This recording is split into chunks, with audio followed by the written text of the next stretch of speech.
She's not family, that's why he sent her home.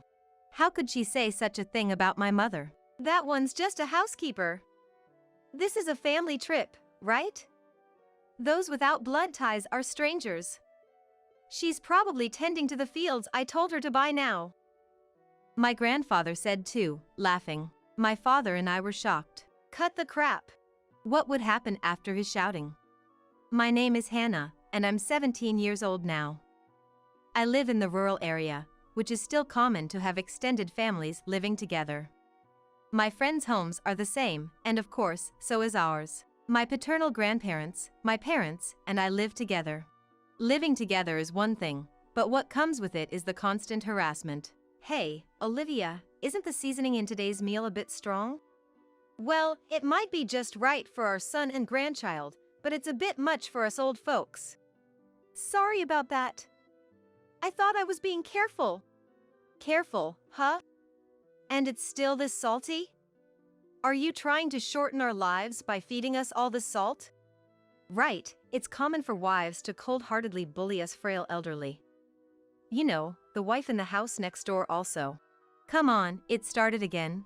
My grandparents always find some way to make snide remarks to my mother, Olivia. It's always about something so unreasonable. Like today's dinner, it's not even that salty. Moreover, she's prepared separate portions for us and for the grandparents, seasoning them differently. I tried tasting it, and indeed, the elderly portion is bland. To me, the seasoning is far from enough. How can this be considered high in salt? Maybe it's better not to season it at all. Although my mother, who is used to it, just nodded along, I couldn't stand it and fought back. Grandpa, give it a rest. This is super lightly seasoned already. If you still think it's bland, why don't you taste your own sweat? A kid should be quiet. If Grandpa says it's too strong, then it's too strong. That's right. Hannah, you're just a kid, you wouldn't understand. For us elderly, it's quite strong. Your mother could make it lighter. That's why she's a bad wife. Hannah, make sure you don't turn out like her. Well, I love my mother's cooking. Unlike some tasteless old geezers. I'm in my rebellious phase, so there's no way I'm just going to take it and say okay. Catching a glimpse of my mother, she just hung her head, looking troubled, without retorting.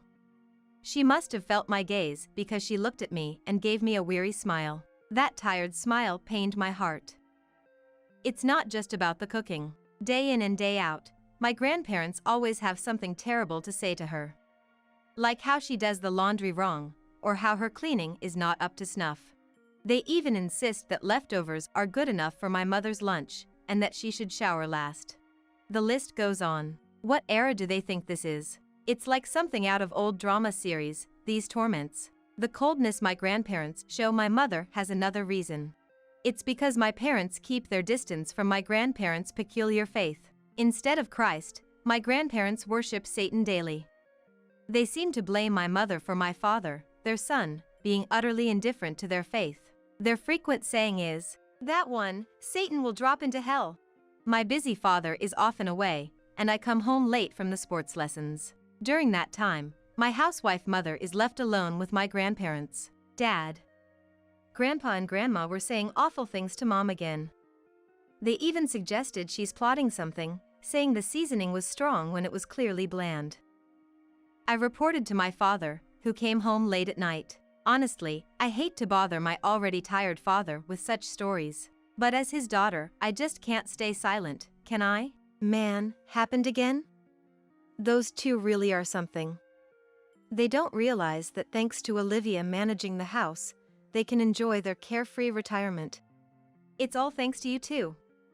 I'm always grateful. Dear, it makes me happy to hear you say that. Hannah, you're such a good girl. No, I'm currently in my rebellious phase. It's just that my rebellion is aimed at my grandparents, so I'm less harsh on my parents. That's how much I dislike, or rather, detest my grandparents. Don't worry about it, Hannah. I'll talk to them. Just keep being on your mom's side, okay? My father said, patting my head, half irritated at being treated like a child, but also half pleased. Teenage emotions are complicated. One Sunday, I woke up late and lazily got out of bed, only to find my father arguing with grandmother. "Enough already, Mom!" My father's shouting voice snapped me to full alertness. Peeking into the living room, I saw my grandmother sitting on the sofa, looking grumpy. My father stood in front of her, and his face beat red with anger. "Making her work in the fields on such a cold day, what are you thinking?" he shouted. He is a regular office worker, but my grandparents are farmers, true to their rural roots. Though the size of their fields has greatly reduced due to old age. Field work? Is Grandpa doing it? Looking outside, I saw nothing but a white snowy landscape. The fields must be covered in snow. Is there something they're concerned about? When I was just thinking how dangerous it is for the elderly to work in the fields in such cold weather. "Oh, I'm starving. What's all this ruckus about? Where's Olivia? Isn't lunch ready yet?" My grandfather came in, scratching his belly. "Okay, he is here." "Wait, that means..." "Wait, don't tell me Mom's." My mother does indeed help out with my grandparents' farm work occasionally. But it's only during the harvest or busy times, generally, she doesn't. That's what I thought, but... That's exactly it. I asked Mom where Oliver went, and she wouldn't say, so when I pressed her, what's the need to do anything in such snow? Then she really went out. Oh my goodness. Well, managing the fields during winter is crucial. I know that. I'm asking if it's necessary in the snow. Snow repeatedly freezes and melts, messing up the soil. If you don't remove the snow, it'll be trouble in spring. Lies. I remember hearing that when snow covers the ground, it's best to leave it be. You deal with snow before it falls or after the ground thaws. Huh, is that so? Well, it's not the time to be impressed. Anyway, Dad, we need to get Mom quickly. Right, that was the point. Mom, let's talk later, okay? It's unbelievable that my mother has been working alone in such snow. Besides, it's starting to snow again. My father and I hurriedly put on our coats, boots, and dashed out of the house. She was there in the field. Exhaling white breath, her face red, she was shoveling snow. My father rushed over to her, and she gave a feeble smile. That smile again pained my heart. Why didn't I notice? While I was leisurely sleeping till noon, how many hours had she been shoveling snow? Being busy with work he brought home, my father hadn't noticed either and kept apologizing to the exhausted her. Sorry, Mom. Really sorry. That day, my grandmother got scolded by my angry father. You will be the one to fall into hell. After that, my grandparents were unusually quiet for a while. Seasons turned, and summer was approaching. The new term would start, and I would finally be in 12th grade. How about going on a trip? My father suggested. We have not traveled for a long time. After all, it's unlikely to go on family trips after high school graduation. Understanding the lonely feelings of a father, I pretended it was a hassle, but inside, I was excited. After all, parents pay for everything on family trips. There will be plenty of activities to do. Oh, that sounds nice. How about a beach? My rising spirits dropped at my grandmother's words. Wait, are you coming too? I regretted saying it immediately. Stepped on a landmine. What a terrible grandchild. Planning to leave us out. A kid like that, Satan will. She started, and eventually, Olivia. It's because of your poor upbringing that Hannah has grown into such an unthoughtful child. What a useless, no good mother. She began taking it out on my mother. Hey! I might have said something wrong, but it's not fair to blame Mom for that. Oh, how sad for a grandma to have such a cold grandchild. It's all because Oliver didn't discipline properly. Woe is me. Seriously? Woe is me, she actually said that. Astonished, I decided to give some payback by saying out loud, Stop joking! However, she continued to fake cry, while my grandfather nodded in agreement. Seeing the chaotic situation, my father sighed and tried to settle things. All right. How about we go together? Instantly, my grandmother's face lit up with a smile. Despite the troublesome situation, I was also looking forward to the trip. The day arrived. Living in the countryside, the airport was far. After hours' drive, we still had plenty of time before the scheduled flight. It's been a while since I visited the airport, so I wandered off from my family. When I thought it was about time and returned, I saw my grandparents sitting on the waiting chairs. Looking around for my parents, my father came back, munching on something. Looks tasty, Dad. Yeah, this is really good. You were eating something in the car, right? But I was also hungry, so I asked for one. Olivia, you want it? Oh, where's she? With a snack in hand, my father looked around. Hannah, do you know where Mom is? Weren't you with her, Dad? No, she said she'd stay and watch the luggage. We said we'd go for a walk. Hey Grandpa, do you know where Mom is? His response was unclear. Grandma, was Mom here when you came back? Yes, she was. So she was here. Maybe she's in the restroom? But no matter how long we waited, she didn't return. I checked the restroom, but she wasn't there. Looking around, there was no sign of her. Finding it strange, my father said with looking troubled, "It's almost time for departure. Where could Olivia be?" Is it time for boarding already? Then let's head over. Although my grandmother must have heard the conversation, she stood up without concern. Mom, we need to look for Olivia. She's not here, you know. What? Confused, my father tilted his head. I also looked at her. With a malicious smile, she said, "That one's not family. That's why I sent her home." What the hell? My father was shocked, and then my grandfather said with a laugh, "She's just a housekeeper. This is a family trip, right? A wife without blood ties is a stranger. She's probably doing the fieldwork I ordered by now." What freaking are you saying? We were just stunned, whereas they were laughing, unconcerned. Not family. What's that about? Mom's not family, then what is she? What's that? Cut the crap. Olivia is my precious wife. Wife or not, a stranger is a stranger. She's the bad stranger who ensnared our dear son. Right, I never liked her from the start. That's why I disciplined her. A stranger, not working, just squatting in our house, she should at least do some farm work. Let's say, what was it? Right, a neat. Just like a neat. They were chuckling with a vulgar laugh. I was so furious, and my vision turned red. I was about to say something when my father, quicker than me, stood in front of my grandparents and shouted, "Don't mess with me." Yikes! My father's voice echoed throughout the space.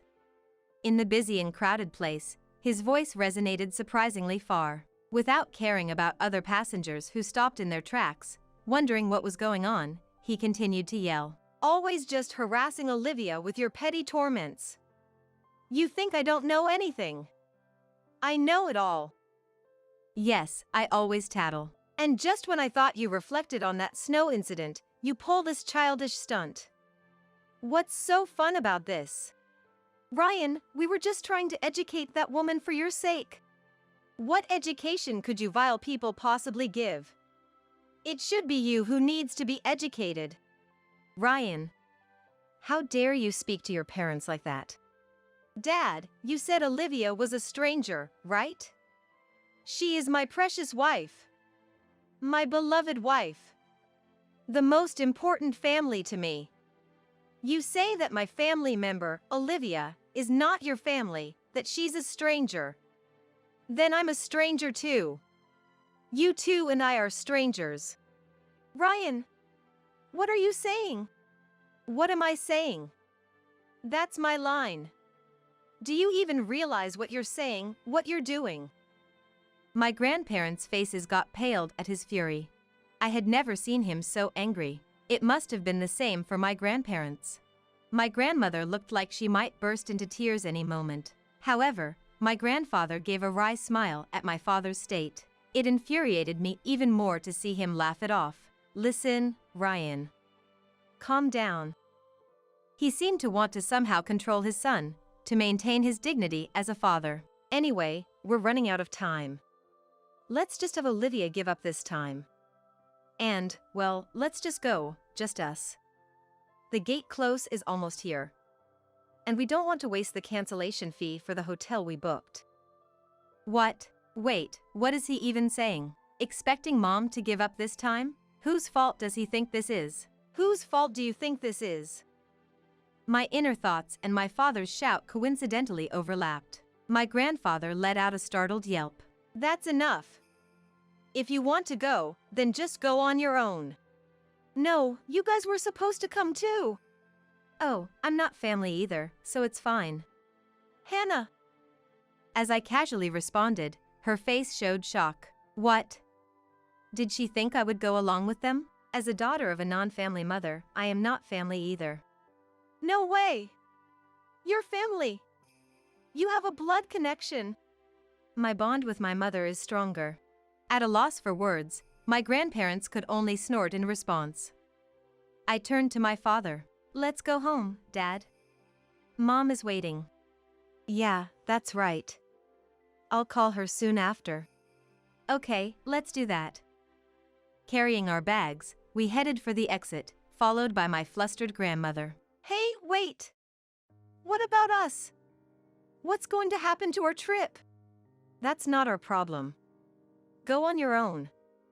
And preferably, don't come back. What about the money?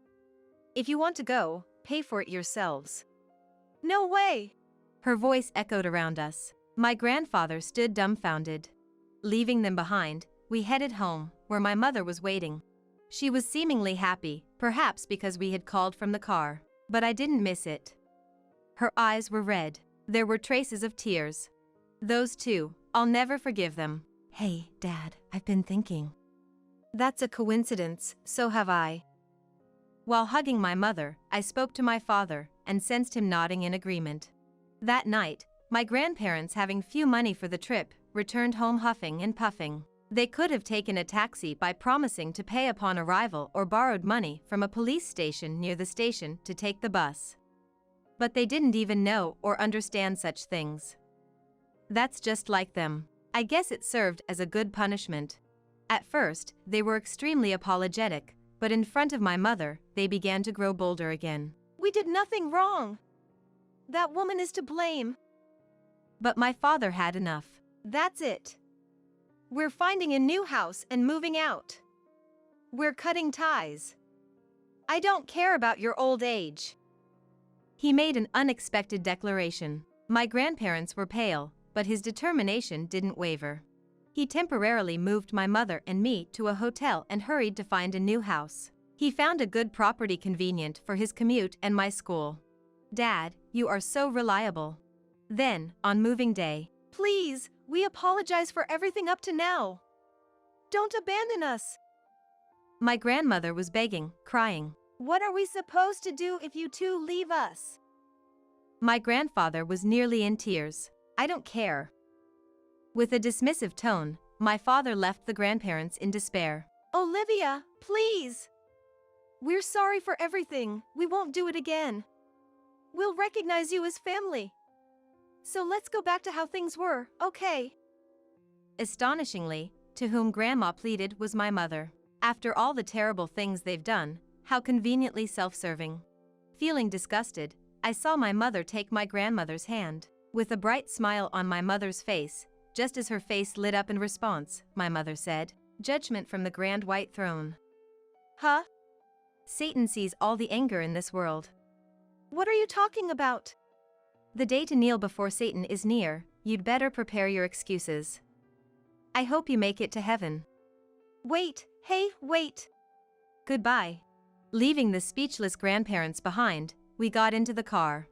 As we drove away from their house, I glanced back once to see them standing there, dumbfounded. They were getting further and further away, and I realized that might be the last time I see them. Inside the car, heading to a new beginning, as I chuckled at the passing scenery, my mother looked at me curiously. What's up? Well, just feeling a bit envious. Of what?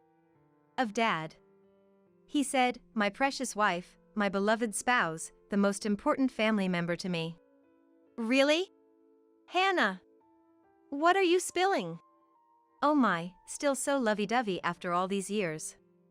Really makes one envious. Come on, no kidding. My mother, blushing, lightly tapped my head.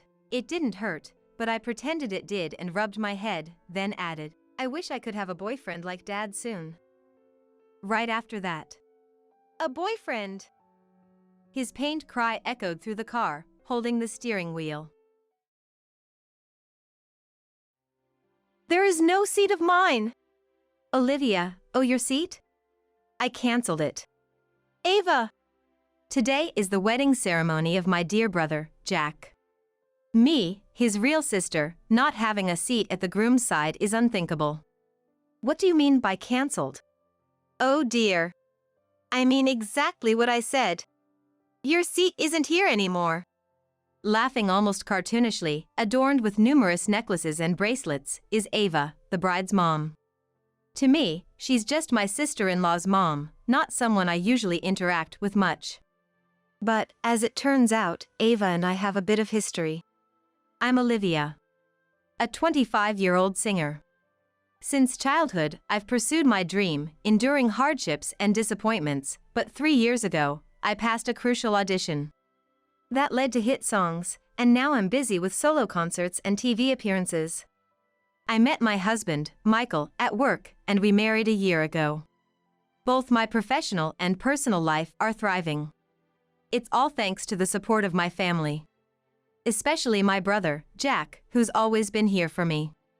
He had been claiming to me as, I'm your first fan since my debut.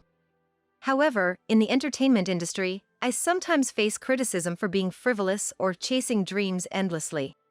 When Jack's marriage was decided, my biggest concern was exactly this. I worried if Jack would be badmouthed by his wife's family because of my career, but Mary and Ava, his wife and mother-in-law, smiled and supported my work. I was so happy with that, yet I never imagined today's wedding turning out like this. Come on, how long will you stand there? You're obstructing the other guests. Please leave quickly. What are you talking about? Today is my brother's important wedding. I'm definitely attending. How many times do I have to tell you? You don't have a seat. Just go home immediately. Then, a staff member from the venue, seemingly unable to watch any longer, came to help. If there's been a mistake, we can arrange a seat for you. What would you like to? It's fine. Today is my daughter's wedding. The presence of someone like her would only lower the grade of the ceremony. No need for unnecessary interference. What do you mean by that? Don't you get it? I don't want someone with a frivolous job like yours in my family. I cannot let that comment go. Please retract it. Where did I go wrong? I'm proud of my job. Just because you're a bit famous, you act so high and mighty. You're just a one-hit wonder, aren't you? You'll fade away soon enough. I was so stunned by her words that I fell silent. My husband Michael, perhaps out of anger, had gone pale and was glaring at Ava. Was Ava really so pleased with our situation? She dramatically spread her arms wide with a triumphant look. Her heavy bracelets clanged loudly. If you really want to attend badly, there's one condition. If you can meet it, you're welcome at the wedding. All right, let's hear it for now. Though I was thinking, what kind of condition? I prepared to listen. Ava's face twisted into an even more satisfied, mocking smile. Quit your singing career. Then, I'll allow you to attend. I couldn't help but raise my voice at Ava's outrageous suggestion. Ava snorted arrogantly. Her expression seemed to say, there's no way you could do that. She knew I couldn't accept such a condition and seemed to enjoy seeing me struggle. You can't do it, can you? You always put yourself first. Your job is more important to you than your own brother, isn't it? Such a selfish and detestable woman. There's no place for you here. Just leave. Shocked by her cruel words, my husband Michael started to retort, but I pulled his arm to stop him. Michael looked at me unhappily, but I shook my head slightly and then faced Ava squarely. Understood. Then, we'll leave here. What? Michael, let's go. Wait a minute. This is your own brother's wedding, are you sure? Ava seemed panicked as I began to leave the venue, was saying nonsensical things. My reaction must have been quite different from what Ava had expected. Perhaps she thought I would be crying, begging, "Please let me attend the ceremony." Right after leaving the venue, I heard Ava's screeching voice. "How insolent!" But I didn't stop. As I walked down the corridor, I heard someone calling my name from behind. Turning around, I saw Jack running towards me, looking frantic. "Sis, I heard everything. This is unbelievable, truly unacceptable." "Jack, calm down a bit." "How can I stay calm in this situation?"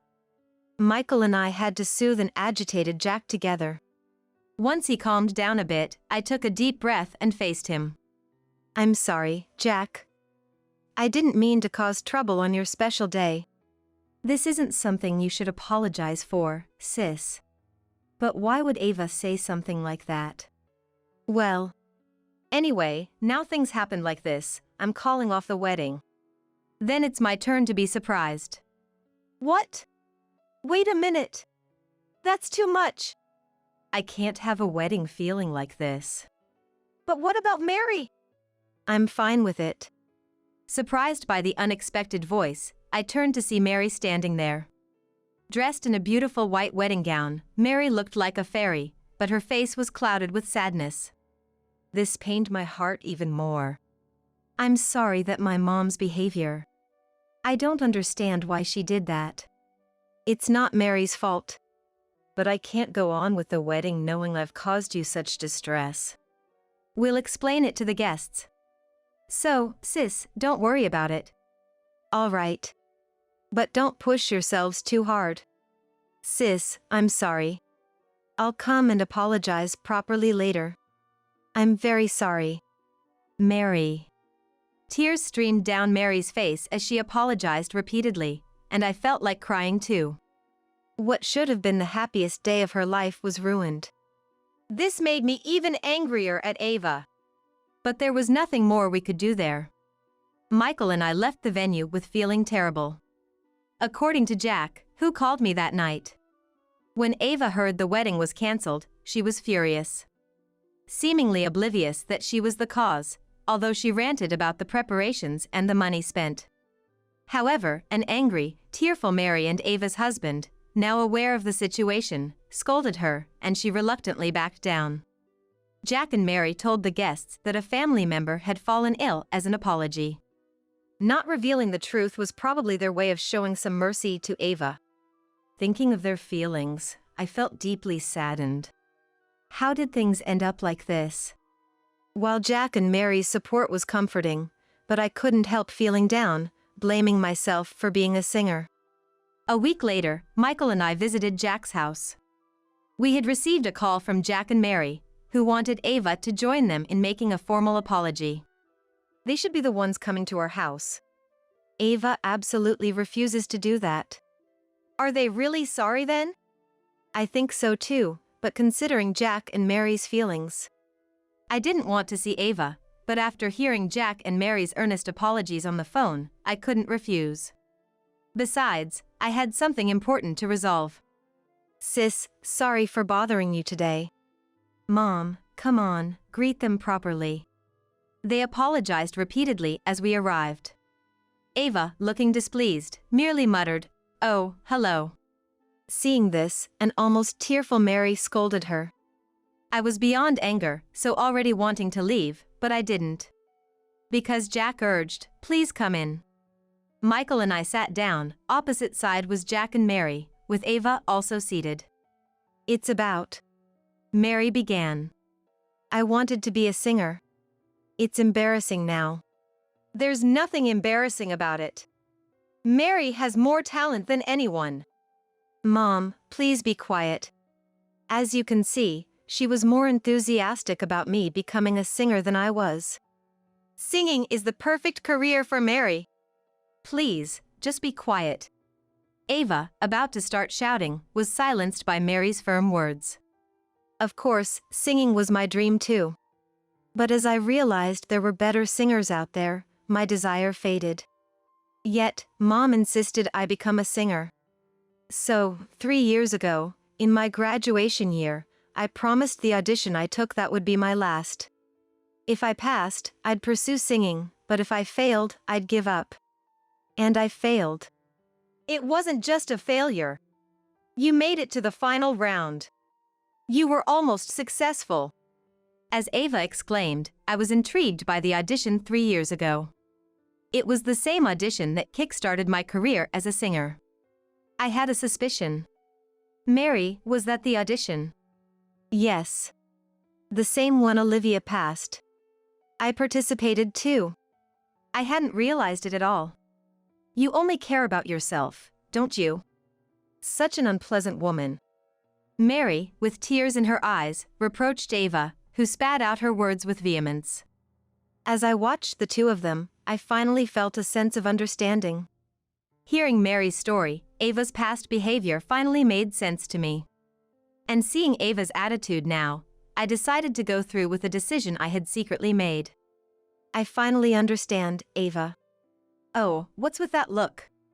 How insolent. Honestly, I wasn't sure whether to say this or not. After all, you're Jack's mother-in-law. I didn't want to make a fuss. What do you mean? Ava, you've been saying it all along, haven't you? To introduce Mary for a singing job or to refer her to my agency. Eh? Mom, you said that? That was just small talk. Even for small talk, it felt like big pressure. You became more aggressive when I didn't take you seriously, and recently, you even threatened to sell my private photos to a tabloid if I didn't introduce her. Hey, that's practically threatening. Jack, enraged, leaned forward, but I gestured for him to stay calm. Next to him, Mary opened and closed her mouth in disbelief. She might have been too shocked to find words, not expecting her own mom to do such things.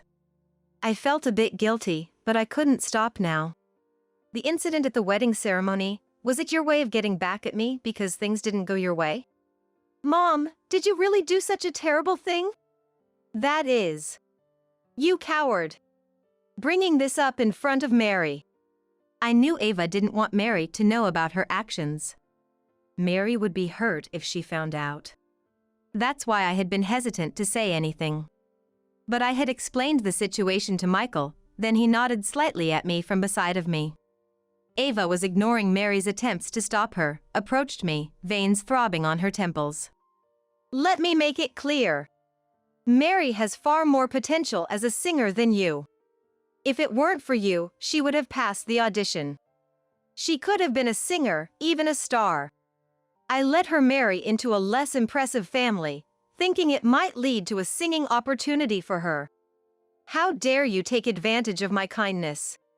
Ava's intensity silenced not just me, but Jack and even Mary.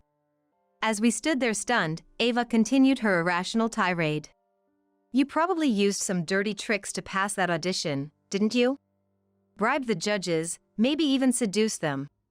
You seem like the type of doing that really well. Even now, who knows what you're doing to get work? Mom, please stop. Mary's tearful plea seemed unheard by Ava.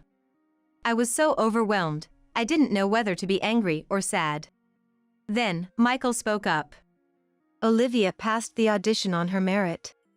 Aren't you a sweet husband? But your wife's popularity is just a fluke. Likewise, Mary failing the audition was a matter of merit. Michael's firm tone even caught Ava off guard. I remember that audition 3 years ago well. All the finalists were closely matched in talent.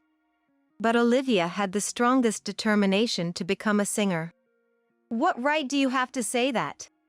You're not even involved. I am involved. Huh? I was a judge at that audition. I'm Michael, a music producer. Michael, the famous music producer Michael? Michael is known as a famous music producer whose works are all hits. Even those not well-versed in music have likely heard his name. He seldom appears in the media, so his face isn't widely recognized. That's why it's understandable that Ava hadn't recognized him. Ava blinked in surprise for a while, but then approached Michael with a sly smile. I had no idea that you were the famous Michael. You should have told me sooner. What would you have done if I had? Of course, I would have introduced Mary to you. She's a diamond in the rough. With your help, Michael, she could become a star singer. Enough, Mom. Do you even know what you're saying? Be quiet. I will make Mary a singer, no matter what. Stop it, please. Mary yelled with a voice that sounded to shake the room, tears streaming down her face as she glared at Ava. Her face was red with anger, fists clenched tightly, clearly furious from the bottom of her heart. In conclusion, Mom just wanted to make me a singer for her own vanity and desires. That's the worst. How can you say such things to your mother? A parent's dream is their child's dream. Children have a duty to fulfill their parents' dreams. Don't you understand that? I gave birth to a child with a talent for singing, just for this. Don't talk nonsense. The one talking nonsense is you. You could have been rich and famous. What a disappointment. That's it, I've had enough. I'm cutting ties with you, Mom. What? Are you out of your mind? From this moment, you are a stranger to me. Please leave. Mary, don't joke around like that. Get out. Mary, with a strength that belied her slender arms, pulled Ava and pushed her outside the door. Ava, having been thrown out, angrily pounded on the door. When Mary threatened to call the police if she didn't quiet down, Ava's anger turned to tears and pleading. Mary, why are you doing this to me? I've always done everything for you. Still saying that. Apologize to Olivia, you shameless woman. Watching Mary shout pained to me, but I was glad she stood by me to the end. I secretly decided that if Jack and Mary would have another wedding, I will definitely support them. 3 months after the incident with Ava. Ava, disowned by Mary, was also divorced and kicked out of her home by her husband. It was discovered that she had secretly incurred debts in her efforts to make Mary a singer. She faced claims for damages to her family and me, as well as the wedding cancellation fees, which further increased her debts. Now, she's living modestly, working part-time to repay her debts. Having been a housewife for so long, it's been tough for Ava to work outside.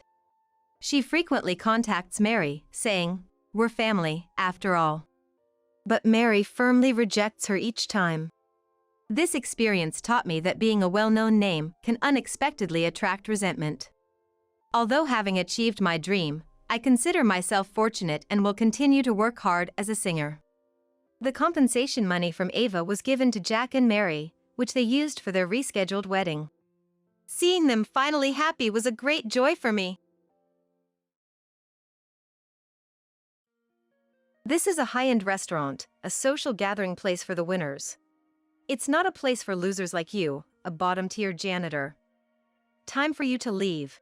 My sister-in-law Lily coldly spat these words at me, but she knew nothing about what was going to happen to her. Nor did I know. The way my husband thought me. My name is Madison, 30 years old, married to William, who is the same age, for half a year. With his gentle nature, William and I have never had a fight and live happily together. We met at the trading company where we previously worked. It wasn't a case of office romance leading to marriage though. At that time, I had a fiancé, also from the same company, with marriage just around the corner. However, due to his infidelity, the marriage was called off. And then, I felt uncomfortable at the company. I resigned after 4 years. I met William again 2 years later. Madison? William? Is that you? We bumped into each other after work by chance. It's been a while. Have you been well? Yeah, I've been doing fine. From that casual conversation, we started keeping in touch frequently and eventually began dating. His family's house is a famous local landlord with several businesses. Unaware that he was from a wealthy family, I was surprised the first time I visited his house. Could this really be your family home? Passing through a large gated entrance, a cobblestone path led to a mansion resembling a luxury hotel. On the other hand, I am a born and raised in a remote countryside girl, who is a daughter of an ordinary family, with my father working at the town hall and my mom running an inn. Our worlds were different. I thought we were mismatched. However, there was no need to worry. Actually, we were just talking about wanting to visit the town where your family lives. Right, honey? Yeah. We both love nature, so we're envious of you growing up in that kind of countryside. Wilson's parents, Lucy and Jack, were very warm. And they were simple in a good way. They warmly welcomed me as William's wife, and we maintained a good relationship even after marriage. However, there was one person who did not approve of the relationship. That was Lily, the wife of William's brother. She was childless and worked in the administrative department of the company run by Jack. Nice to meet you, I'm Lily. Let's get along well. She was a sophisticated woman, a perfect fit for the words beautiful hair, elegant and neat attire. Such a beautiful person. That was my first impression of her when I first visited William's house. She greeted me at the entrance along with his parents. Without being snobbish or too proud, she was kind. And she even exchanged contact information with me. Excuse me, Madison. I have plans and need to leave now. I'm sorry, but it's great to finally meet you. Maybe we can go to a cafe together next time. However, she had a hidden side. It came to light when she invited me to a cafe. Hey, Madison. I heard from Lucy that you're working as an airport janitor. Is that true? Yes, it is. What? Really? A college graduate working as a janitor? No way. I can't believe it. What was the point of paying for expensive tuition if you end up like this? Your parents from the countryside must feel sorry. She was so different from the elegant and kind Lily I knew, even her voice changed. I thought she was someone else. Indeed, I am a college graduate. So why did I, who worked in sales at a trading company, end up in a seemingly unrelated cleaning job? It was after my failed marriage and resignation from the company. I wonder if I should go back to the hometown. A concerned college friend invited me on a trip. There, at the airport, I admired the hardworking janitors. That simple reason was why I started. Even though I'm a college graduate, some people, like her, look down on my job as a janitor with prejudice. But I take pride in my work and love it. That's just a pretty lie. After all, it's nothing more than a bottom-tier job. She laughed mockingly, never accepting me as part of the family, and constantly belittled me after marriage. Currently, I work as a cleaning staff at a house cleaning company. This is because we moved near William's family house when he joined the company run by Jack. Initially, I considered working as a janitor at Jack's company, but I didn't want to inconvenience the employees. I aim to master my craft as a cleaning professional, regardless of the location. Now, I'm busy juggling work and household chores every day. Then one day, while William and I were visiting his family house. Hello! Lily arrived alone, with her usual high-pitched voice. But as usual, when we were alone in the kitchen, her voice dropped. Hey, Madison. Since you work in house cleaning, could you clean my house? Your house? Yes. Of course, I won't ask you to do it for free. I'll pay you. With her arms crossed, she looked down at me condescendingly. What are you two chatting about so excitedly? As Lucy entered the kitchen, Lily dropped her crossed arms and lifted the corners of her mouth, and answered with a smile. Oh, Lucy. Actually, I was just learning about professional cleaning techniques from Madison. Really, I have so much to learn from her. All right, I knew it. The woman who changes her attitude depending on the person she's speaking to, effortlessly telling lies and using her chameleon-like voice. Then, Lucy looked at me as if to say, wow, that sounds very nice. Yes. If my knowledge can be of any help. I replied, to which Lily nodded in satisfaction. That's wonderful. It makes me happy to see the wives of my sons getting along. Let's have coffee together in the living room. Yes, Lucy. Following Lucy, Lily was like a clingy person. Someone who flatters the strong wasn't frightening to me. I wasn't just agreeing with her out of fear. I could handle her level of malice, and I knew that one day her true colors would show. Above all, I didn't want to cause unnecessary worry for William or his parents, so I never once complained about Lily. Lily bought a cake.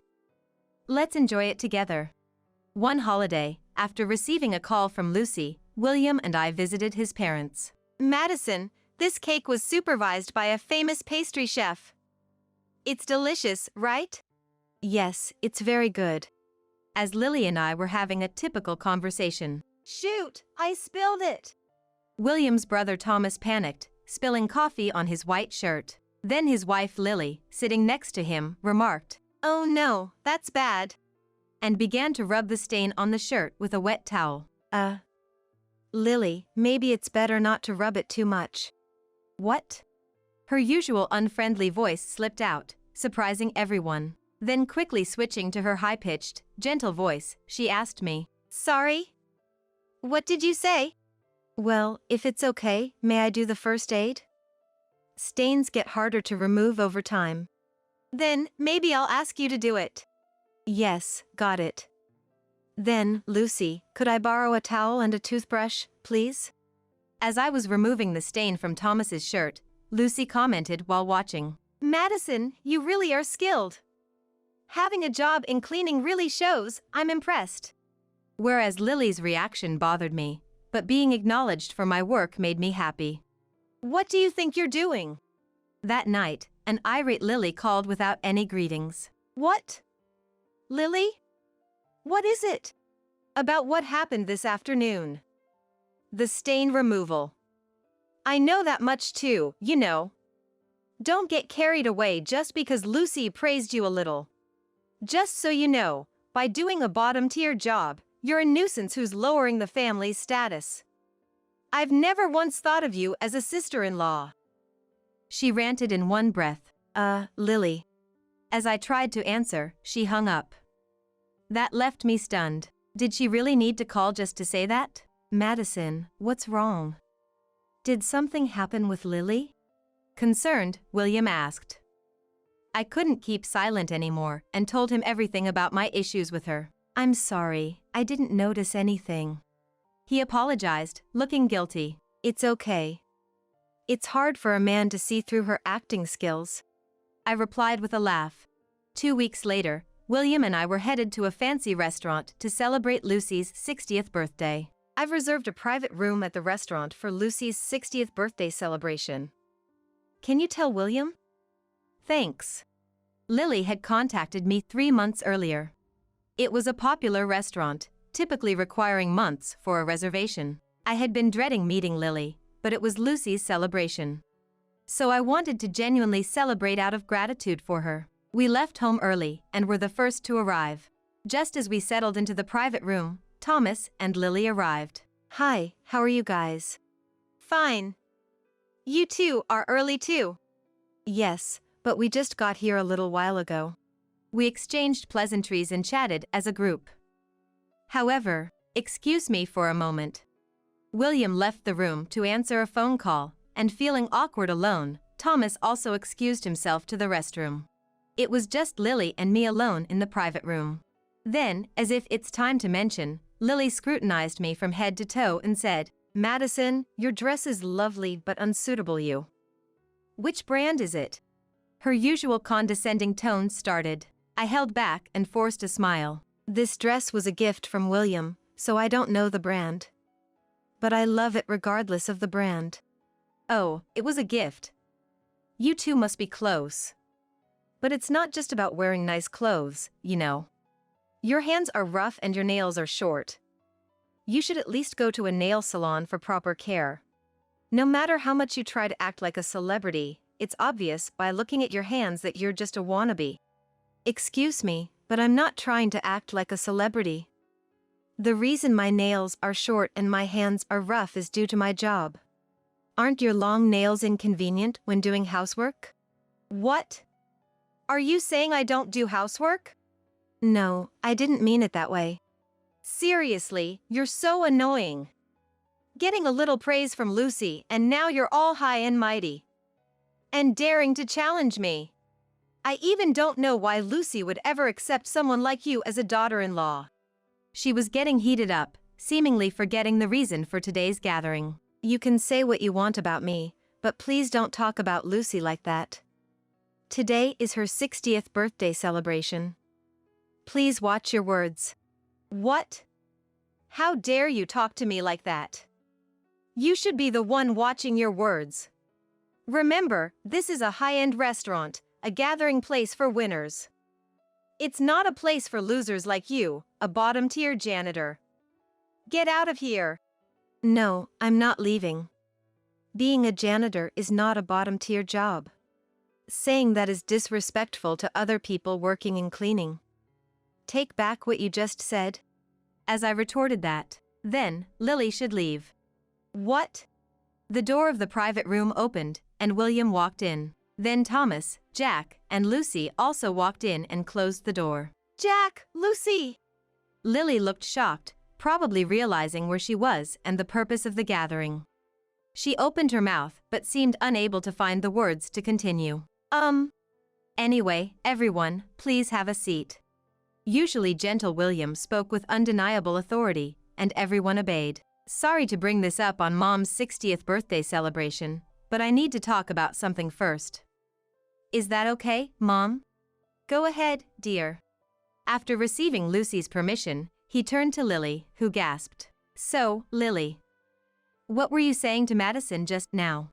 Wow, my usually gentle husband can be pretty sharp when needed. Lily got flustered and replied, Well, I was just saying how nice Madison's dress is today. Then Lucy chimed in. My hearing must be getting bad lately. Did I just hear something about bottom tier? What? No, I was just saying that Madison's job is really hard, you know. Huh? Not bottom tier? It seemed like a stretch to me, and apparently, I wasn't the only one who thought so. Cold, piercing stares from everyone were directed at Lily. I couldn't help but be impressed by her attempt to regain her usual smiling demeanor. That's not funny at all, and this is no time to be laughing. I heard everything you said to her, all through this. Right, Madison? William indicated his mobile phone. Yes. What? What he referred to was the fact that he left the room earlier after I had discreetly called him and left the phone on. Therefore, everyone, including my in-laws, had heard the entire conversation with Lily. We had planned from the beginning to expose her true nature. That's terrible. You tricked me, didn't you? Now she was playing the tragic heroine, tears welling up in her eyes, but William said, Don't talk about being tricked. If there's nothing shameful, there's no problem in having a conversation overheard, right?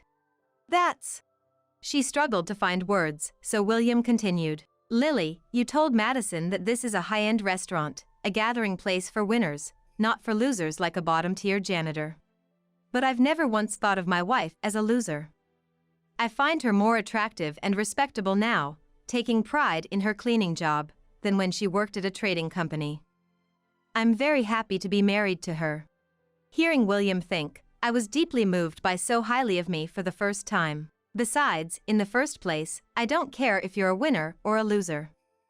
Those words don't matter. Are you happy now as a winner? Of course. But to me, you seem unhappy, only able to affirm her superiority by looking down on others. Happiness or unhappiness, winning or losing, the real battle is with oneself. That's what I believe. Lily, I don't think I'm a loser either. I followed up on William's words. Honestly, I used to hide that I was a cleaner, but now I'm proud of my job and I love it. I have clients who request me by name, and I feel grateful for this job and for a husband who understands and supports me. Why do you think you're a winner? Because I'm married to the son of a wealthy family and, at the company. Caught off guard by the question, Lily faltered. So, what do you do at the company? What? Surprised by the unexpected question, she froze. What do I do? I work, of course. According to other employees, you delegate your work to others, spend your time on your mobile phone or in front of a mirror, and make derogatory comments to the cleaning staff, right? Who said that? Recently, there's been a high turnover of cleaning staff at the company, so we conducted interviews with employees and those who left. Apparently, Lily, you've been saying things like cleaning is a job for the bottom tier, and how nice it must be to get paid without contributing anything. I never... We have their statements. Shall I call them? That's when I remembered. When I confided in William about Lily 2 weeks ago, He mentioned having concerns about her too. I never imagined she was harassing not just me but also the cleaning staff at the company. Her face turned pale. I didn't do such things. Her voice was fading, and she looked desperately at her husband Thomas. He remained silent and his gaze cold. If what we just discussed was true, his reaction was understandable. In hindsight, considering her acting skills, I even felt a bit sorry for Thomas. Lily, today is Mom's 60th birthday celebration. You don't belong at this celebration. Please leave. As William quietly urged her to leave. William, there's no need for that. I apologize for telling Madison to leave. Lily turned to me. Madison, you'll forgive me too, right? We're sisters. I'm your sister-in-law, so you'll forgive me, won't you? Sisters? Lily, have you already forgotten what you said 2 weeks ago? I've never once thought of you as a sister-in-law. You said that quite clearly, didn't you? I cut her off sharply, and she was left speechless, her eyes wide open. Then Lucy, who had been silent until now, spoke up. Lily, I'm not in the mood to celebrate with you today. It's not Madison who should be leaving, it's you, Lily. Go now, leave right now. Lucy's stern words made me instinctively shrink back along with Lily. The birthday celebrant Lucy commanded Lily to leave, and unable to say anything, she dejectedly left the private room. After that, Jack instructed Lily to apologize to the company's cleaning staff and do some cleaning work herself. However, if doing cleaning ladies' work means getting a divorce, I'd rather choose divorce. She angrily refused to admit any wrongdoing. When Thomas officially served her with divorce papers, she demanded compensation. But her reasonable parents apologized for her behavior. It's us who should be paying the compensation for the divorce. Her father said so. Then they took her back home. I can't bear being called a returned loser by my brother's wife, who lives with us at our family home. I want to start over, she messaged Thomas. But he was fed up with her selfishness, so he replied with selfish and blocked her. 2 years later, now being a mother to a 1-year-old son, I'm planning a new cleaning division in one of the companies Jack used to run, which William has taken over. Madison, your father sent some vegetables. Let's have it together. While cooking with them sent by my father. I can't wait to go to Madison's hometown. I want to go hiking. William's parents were looking forward to a family trip to my hometown. William's been kind and attentive to our son as always. I gazed at them, so he looked at me curiously. It's nothing. I was just thinking how lucky I am to be married to such a wonderful husband. Then I'm the luckiest man in the universe. Watching our interaction, Lucy remarked. What a lovely couple. Mommy. My son clapped his hands. I hope to continue finding our own happiness, laughing and spending time with my beloved family. I wish for my son to grow up to be a man like his father. That was my wish. No, not yet. I thought I should show you first. Kayla, my sister-in-law, shot me a sharp, disdainful look. She said this as if she was about to throw the glass of water on the table at me. This happened when we gathered at a fancy restaurant for a family dinner. My father-in-law, Dolph, had mentioned that he had some important news to share. So it was Dolph, my mother-in-law, my brother-in-law and his wife, my husband, and me. I quickly averted my eyes from Kayla. I could feel a cold sweat trickling down my back. Every time I met Kayla, she never missed an opportunity to make snide remarks, and now it was all coming to a head. Why is this happening to me? Help me, Cody, Dolph! My name is Ashley Smith. 42 years old, I married Cody, who is a year older than me, last year, and we started living together. We rented a condo in the state next to where my husband's family lives. It's a small space, but it's enough for the two of us. I was just happy to be living with Cody.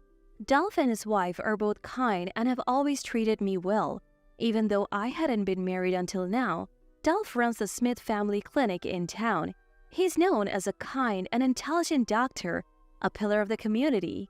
Originally, Cody was supposed to work at the Smith Family Clinic too, but Dolph suggested he work at a general hospital in our state instead. Cody joked, maybe Dad has disowned me. But I don't think that's the case. Cody may not realize it, but he's a popular doctor among his patients. He has good looks and is especially liked by older patients because he's empathetic. I met Cody at the hospital where he works shortly after I started working there as a temporary worker. As we interacted professionally, Cody started inviting me out for meals. There were many young women at work, but we were close in age and got along well. A year ago, Cody proposed and I immediately said, yes, please. I was supposed to work for only a year, but my boss has kept me on because of my performance. I'm still a temporary worker, but the work environment is good and everything is going smoothly. I had no complaints about my life. However, the problem arose shortly after I married Cody. This is Cody's wife. She's getting on in years. There was a family meeting because of the marriage. On my side, I lost my father early on and am an only child. So it was just my mother and us, a peaceful family meeting. The issue came up when I met Cody's brother James and his wife Kayla. Well, yes, Cody and I are close in age, so we get along. But no matter how close in age you are, you're not that pretty. Kayla, who is my sister-in-law, was 34 at the time, 10 years younger than her husband James, who was 44. And to top it off, Kayla was stunningly beautiful.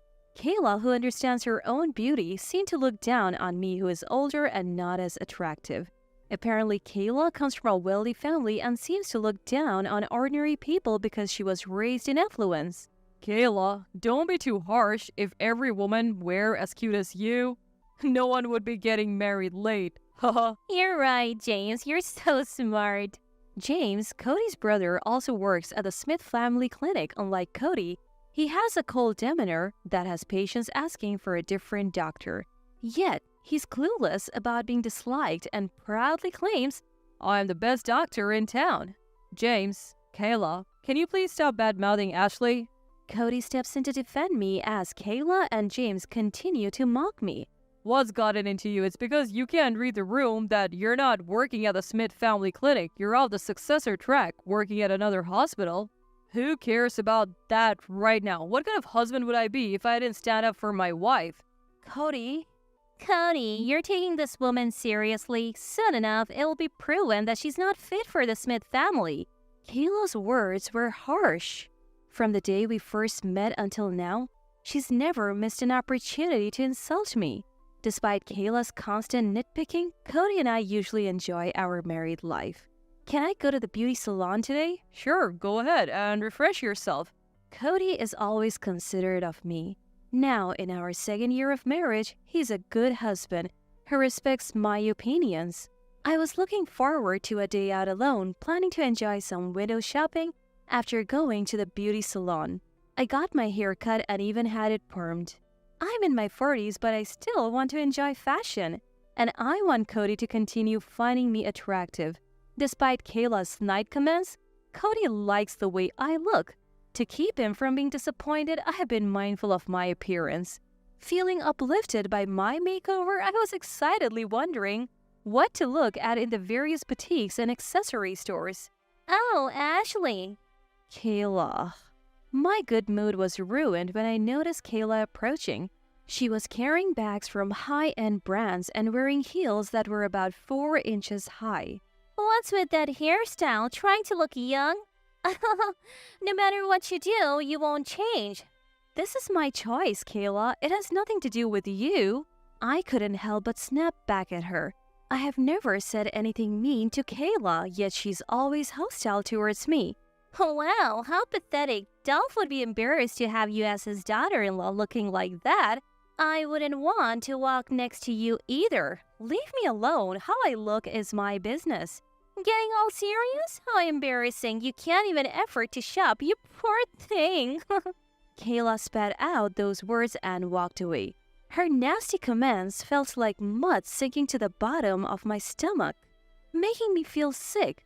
Considering she's a stay-at-home wife yet always buying high-end items, I can only assume her wealthy parents are giving her money. Kayla flaunts money she didn't earn and belittles others. I can't stand how she uses her youth and beauty to look down on me. But if it were just the occasional snide remark when we met, I could have endured it. I could have just tuned her out, thinking about complex things like the origins of the universe during our once or twice a year family gatherings. However, Kayla's harassment didn't stop at family events. Ashley, you're free right now, aren't you? A few weeks later, I received a message from Kayla. We never usually communicate, so I was on guard when I saw her first ever message. What is it? Knowing Kayla dislikes me, I assumed it would be something straightforward. I braced myself and asked her what she wanted. Something terrible has happened. Terrible? Yes, take a look at this photo. Kayla sent me a picture. It showed the back of a man and a woman walking together. The man's right hand supporting the woman's back. At first glance, they looked like a couple. I couldn't believe my eyes when I saw the man's back. Cody? Exactly. Isn't this bad? He's definitely cheating, right? That can't be.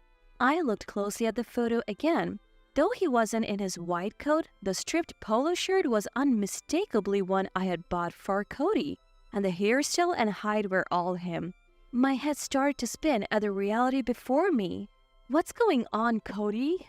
My college friend happened to see this and took the photo. She's a patient at the hospital where you both work, so she recognized Cody.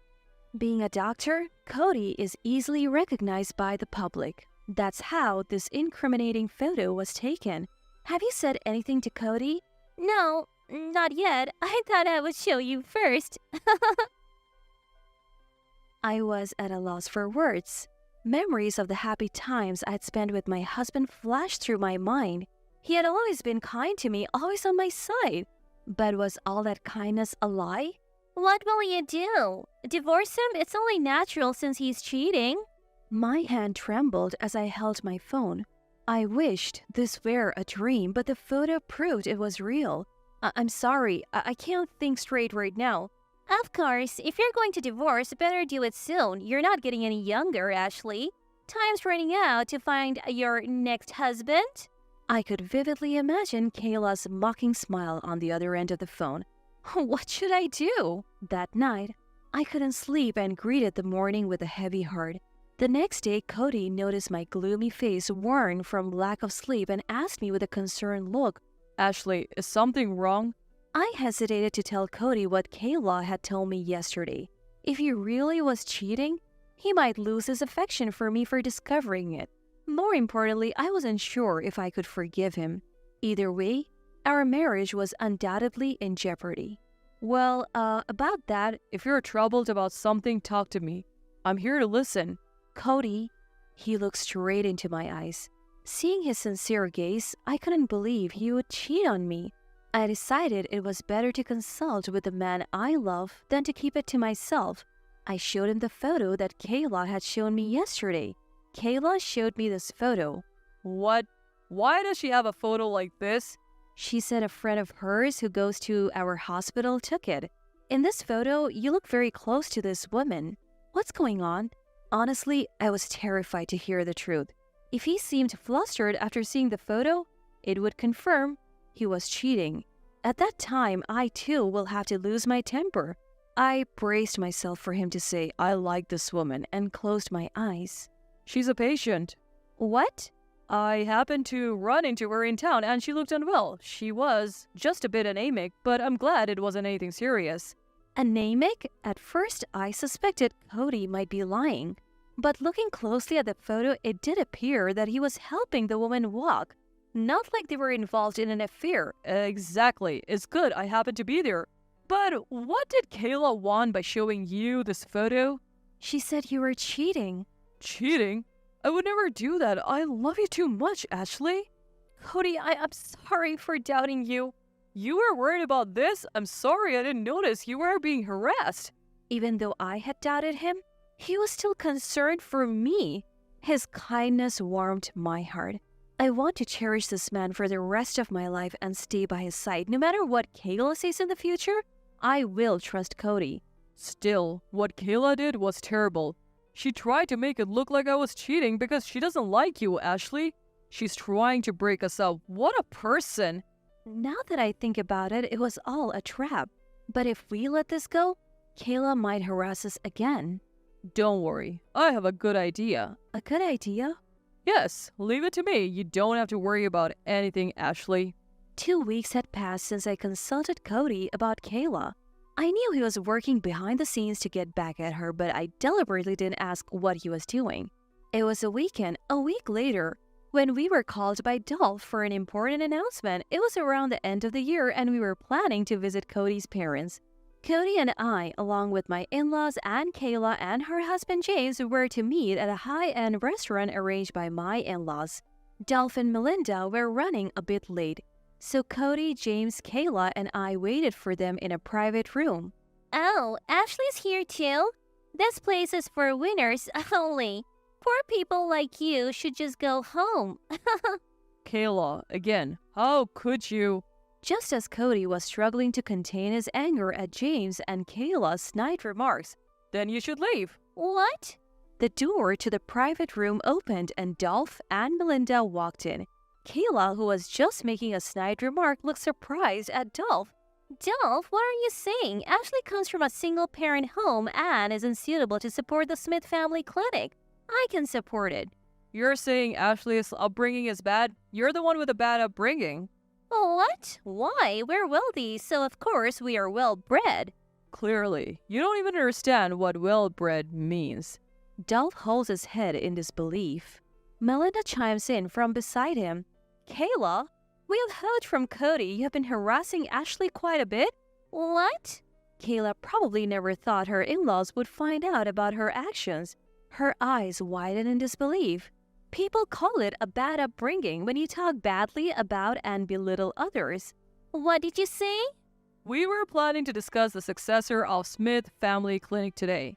If it's about a successor, it should be me, right? Cody doesn't even work with us. Why bring this up now? No. The successor is Cody. What? Why? Damn it. Why would I let my incompetent brother take over? The one who's incompetent is you. You let your wife harass your brother's wife and you even join in. Dolph says this clearly to James. James seems to want to argue, but Dolph's argument is too sound and he freezes on the spot. Taking James' place in barking back is once again Kayla. Dolph, why aren't you scolding Cody? What?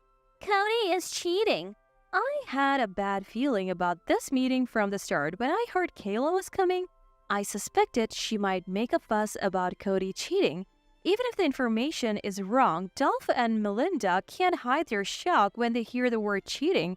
Their eyes visibly shake. You must be surprised. Your son, who you thought was a loving husband, is cheating.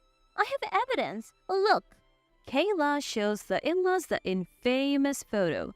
To an outsider, it indeed looks like Cody and the woman are in an inappropriate relationship. If someone told me my sincere child was cheating, I would be devastated, especially when his wife is right there. But that photo is wrong. Cody himself denied it. I trust him from the bottom of my heart. Kayla, that photo is not evidence of cheating. What? You admitted it was cheating the other day, didn't you? No, you're wrong. Cody is not cheating. He said so himself. Are you stupid? No one would admit to cheating. Kayla seems desperate to prove Cody's infidelity in front of her in-laws. Oh, what can I say to make her understand? Is everything I say useless? Will she dismiss me just because I'm poor? I don't want to just stand here silently. As I clenched my fists and closed my eyes, I felt Cody's hand touch my back. I'm not cheating. If anyone is cheating here, it's you. What are you saying? There's evidence in the photo. You're just making it hard on yourself. No. The woman in that photo is a patient. I happened to run into her and she was anemic, so I helped her. Look, I even have her medical records. Is that true? You can fabricate those easily. I would never waver for another woman as long as I have Ashley. If you can't believe that, fine. As long as Ashley believes in me. Cody. Tears spilled from my eyes at his words. Yes, he believes in me so much. Even if my whole family calls me a cheater, I believe you'll stand by me. Besides, are you okay with calling me a cheater? What are you talking about? Isn't Kayla the one who's cheating? My husband rummages through his bag and pulls out an envelope. What's about to happen? What's in that envelope? This is evidence of Kayla's infidelity. I had a private investigator look into it. What? A private investigator? Everyone in the room gasps as they look at the photos and reports my husband lays on the table. There are pictures of Kayla walking arm in arm with a flashy man entering a hotel and reports documenting their phone conversation. So this was Cody's good idea? He anticipated Kayla accusing him of cheating and turned the tables by exposing her. I always found it strange. James is frugal, but Kayla is always decked out in high-end fashion accessories. I suspected she was getting money from someone. Hey, what are you saying? I give Kayla money too. James protests, but Kayla's face is flushed. Her expression tells the story she's been cheating. As you can see, I looked into it. Sorry, James. Don't get cocky. People can be impulsive, you know. James is visibly shocked and irritated. Melinda also covers her mouth, saying, "What on earth?" Impulsive? Well, whatever. But can you really say that, James? What do you mean? I had you investigated too, James. Turns out you're also cheating. What? My husband pulls out more evidence from another large envelope, this time capturing James in the act. I never thought James would also be cheating. The developments are so shocking. I can hardly keep up. James, what are you doing? Are you trying to ruin the reputation of Smith Family Clinic? No, this is different. Look, just like Cody, she's a patient. We just happened to meet on the street. Do you usually get that close to just a patient with your arm around her waist? James has no chance but to admit his infidelity. With this much evidence, no one can deny it. Kayla, who now knows not only she but also her husband has been cheating, stands there with her mouth open. She can't say anything because she is guilty of the same thing. James and Kayla, you are two of a kind. Doing something this dishonest and then speaking ill of Ashley, there is no way Dad would approve. Cody's right. The successor will be Cody. Dolph clenches his fist as he makes the final decision. A look of relief spreads across Cody's face. I also breathe a sigh of relief. Damn it. James curses and leaves the room. Kayla tries to follow, but Dolph grabs her hand. Wait a minute. What? I have no more business with this family. You may not have business with this family, but you do with Ashley. Apologize to her for everything you have done. Why should I apologize to this poor person? Oh, you don't know, do you? Ashley is far from poor. What? Ashley's parents were the CEOs of a major car manufacturing company, but she doesn't want to rely on her parents or be prejudiced for being wealthy. So she keeps it to herself. Dolph tells Kayla about my family background. That's right. My family is considered wealthy by societal standards, but talking about it can sometimes lead to uncomfortable situations. Plus, since my father passed away, my mother and I have been living modestly despite having money. So I've chosen not to talk much about my family. Ashley is kind and considerate. Cody told me that patients always compliment how friendly and pleasant the receptionist is. Kayla, the one who's truly poor is you. Poor in spirit, and that's sad. Being praised by both Dolph and Melinda feels a bit awkward, but it's nice to feel recognized for my efforts. Kayla distorts her face in frustration and finally says, Fine, my bad. before storming off. When James and Kayla leave, we all let out a huge sigh of relief. Dolph, Melinda, and Cody, thank you for standing up for me. It's only natural, Ashley. You always do the right thing. Yes, we know how much you trust Cody. We are truly grateful to have someone like you in our family, Ashley. Thank you for being Cody's wife. Tears welled up in my eyes at their words. I vow to continue believing in Cody. Now, let's have a delicious meal. We must all be hungry. Yes! Later on, James and Kayla divorced and Kayla left the Smith family. She must have regretted losing her doctor husband, especially after hearing that I come from money. She's struggling to find a job, having been a housewife all this time. Her affair partner dumped her, saying it was just a fling, and she seems to be falling apart both mentally and physically. James, now shunned by Dolph and sulking, decided to take a leave of absence. Dolph insisted, saying an unstable doctor would make patients uneasy. Meanwhile, Cody is working harder than ever.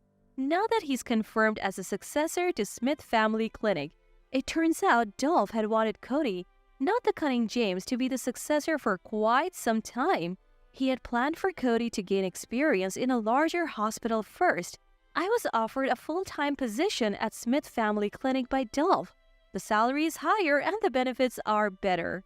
I was so happy to be recognized by Dolph that I immediately accepted. Are you sure it's okay?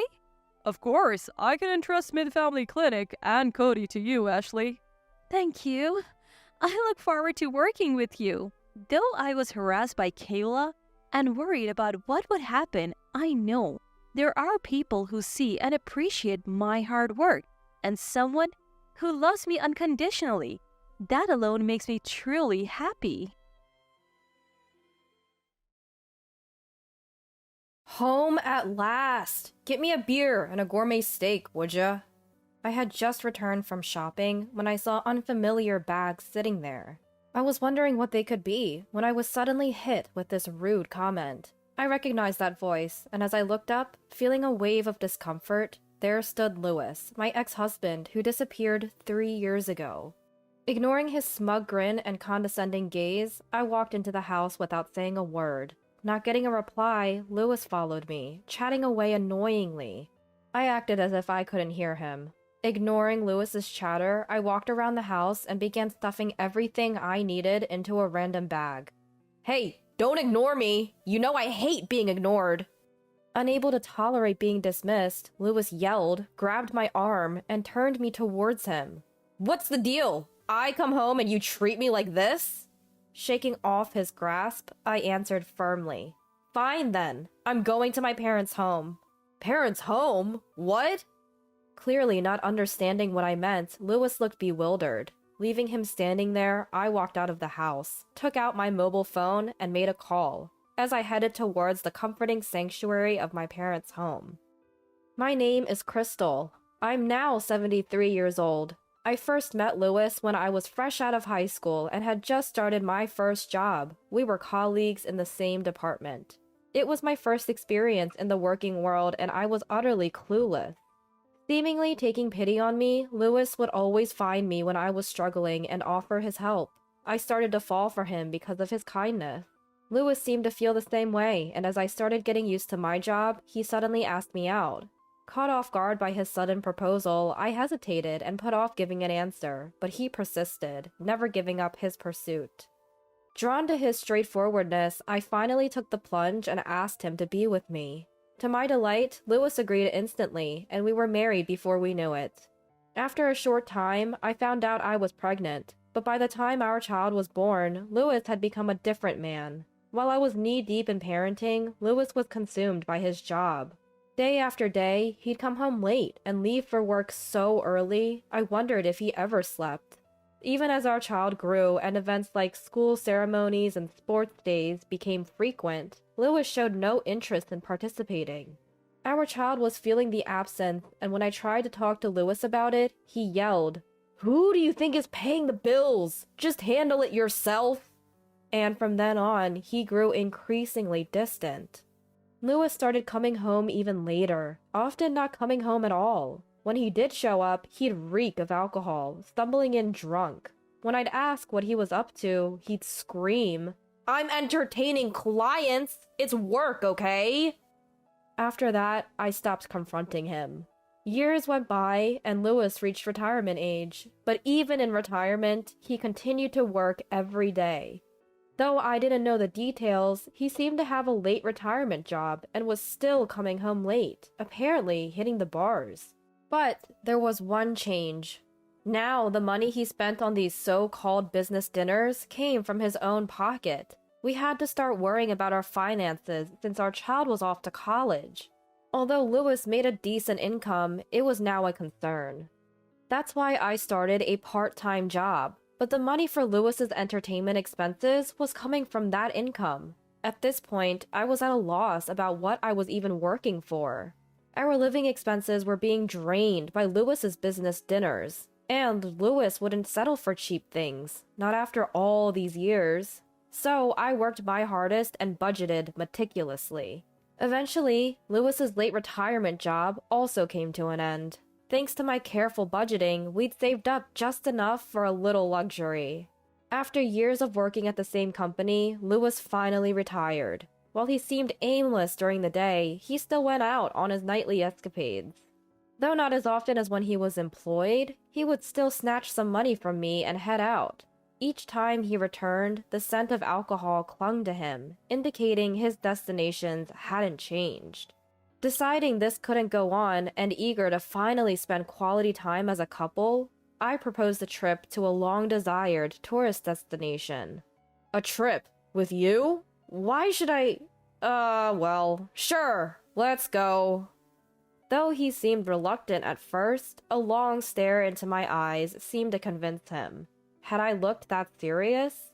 I had no clue what went through Lewis's mind, but thrilled by his agreement, I started making arrangements right away. First stop, choosing a hotel.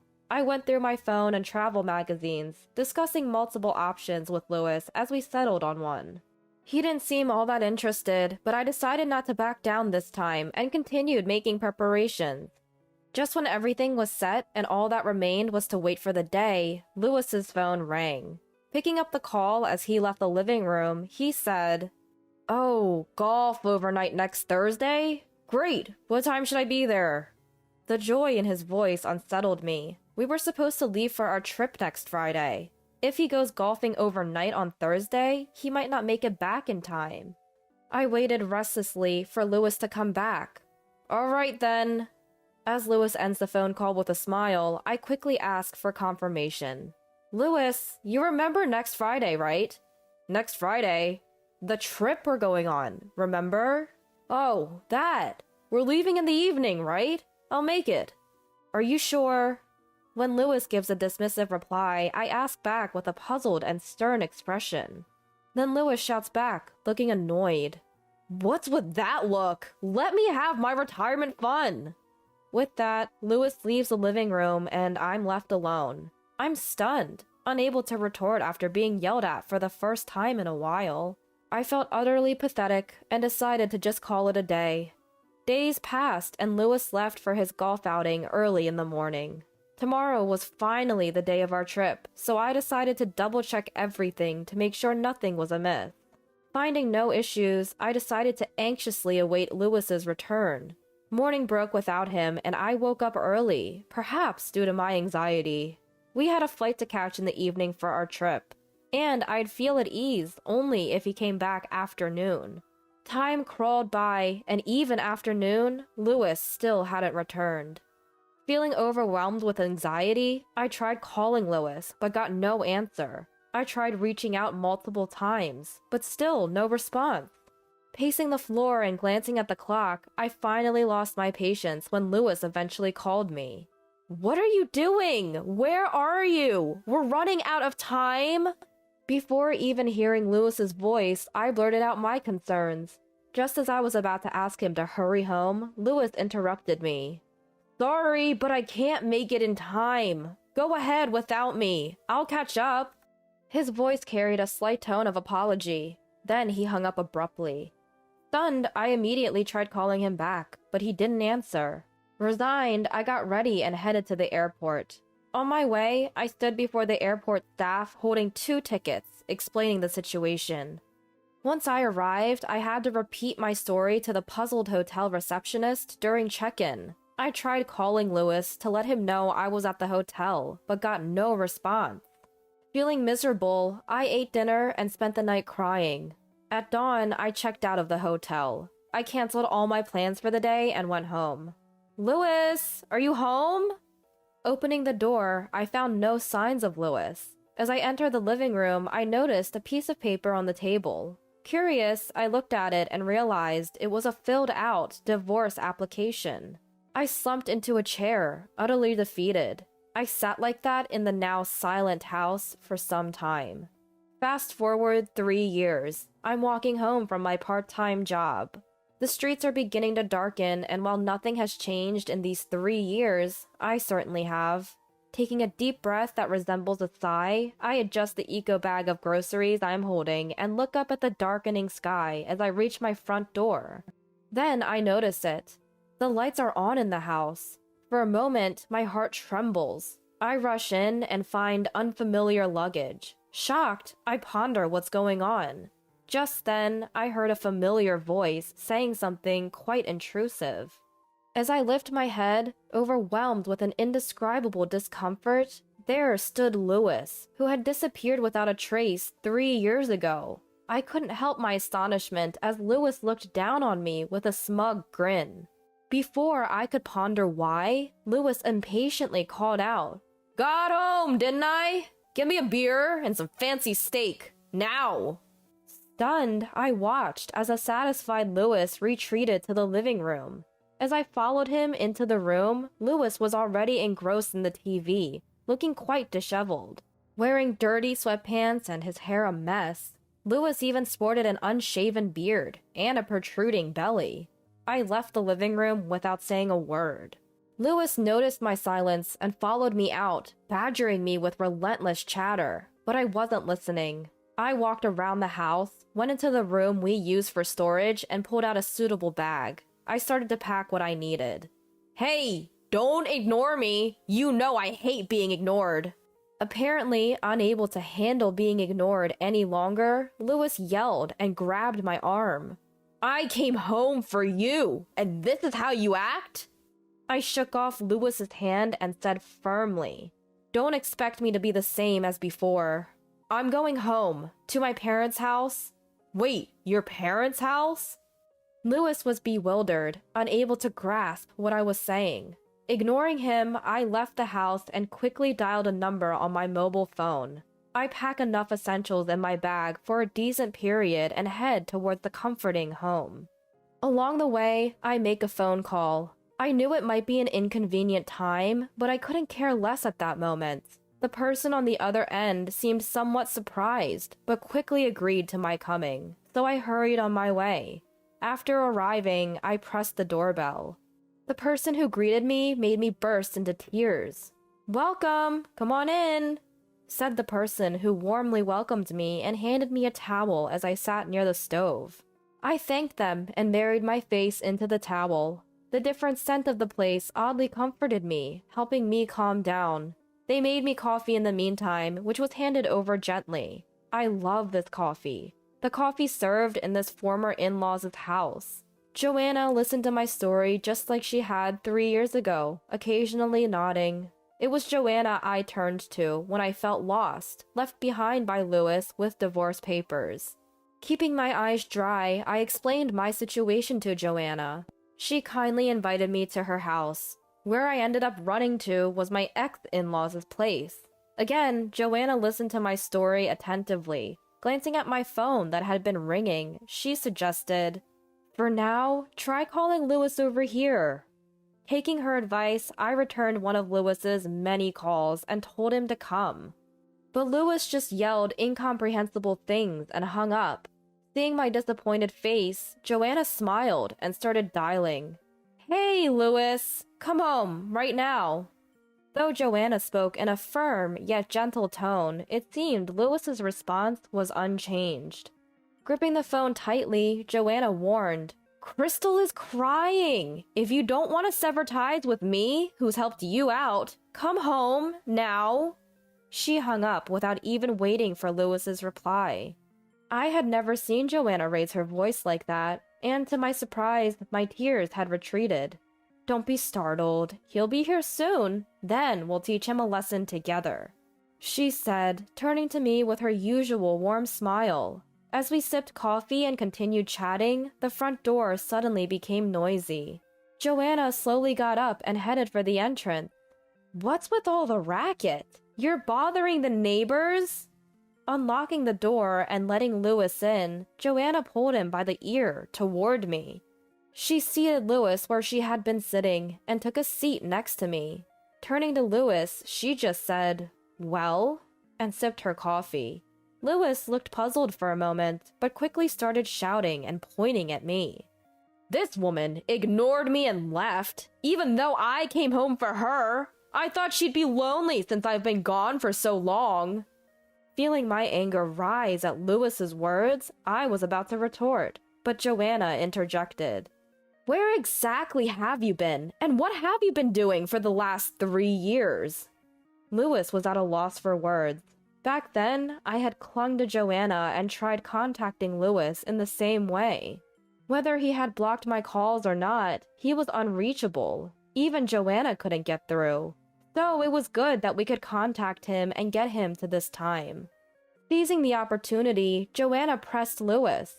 With which woman are you this time? What do you mean, which? Lewis's face twisted as he looked at me. I waited for Lewis's response, keeping my poker face. I couldn't believe Lewis thought I had no idea after all he's done. There's no way I wouldn't know. After explaining everything at Joanna's place, she suggested hiring a private investigator to dig up on Lewis. And just like that, his numerous affairs came to light. He wasn't working late. He was clubbing and had been spending freely there for ages. Once I found out the extent of his shenanigans, I reported back to Joanna. She broke down, apologized, and we both immediately filed the already completed divorce papers. Joanna comforted me, telling me to forget about Lewis. Thanks to her, I was able to move on. Now, here he was, back to ruin everything. Gathering myself, I blurted out, I bet you had a great time leading your double life. At this, Lewis's face flushed red. He opened his mouth to yell, but Joanna slammed her cup down, silencing him. Lewis startled and quickly recomposed himself. We're well aware of your affairs, I continued. You left us, your family, to have your fun. So you'd rather go on trips with your mistress than with me, huh? Yes, Lewis had ignored our planned trip to go on a vacation with his then mistress. He had lied, saying it was a golf weekend. I was devastated when I found out. I had tried to forget, but as it all came rushing back, my anger boiled over. You knew? How?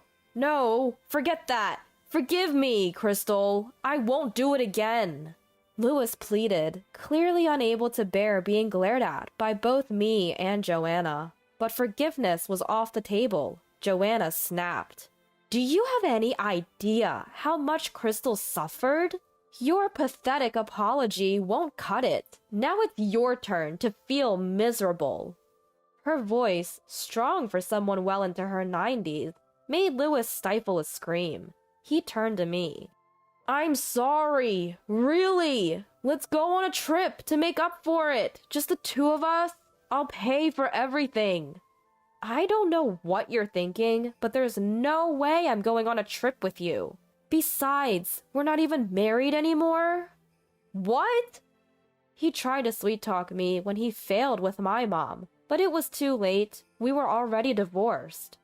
Lewis must have still thought I was his wife, blissfully ignorant. What a convenient delusion. Hey, come on. That was just a joke. Oh, really? But I don't like jokes like that. When I casually responded, Lewis turned ghostly pale. After that, Joanna and I completely ignored Lewis as he tried to explain himself.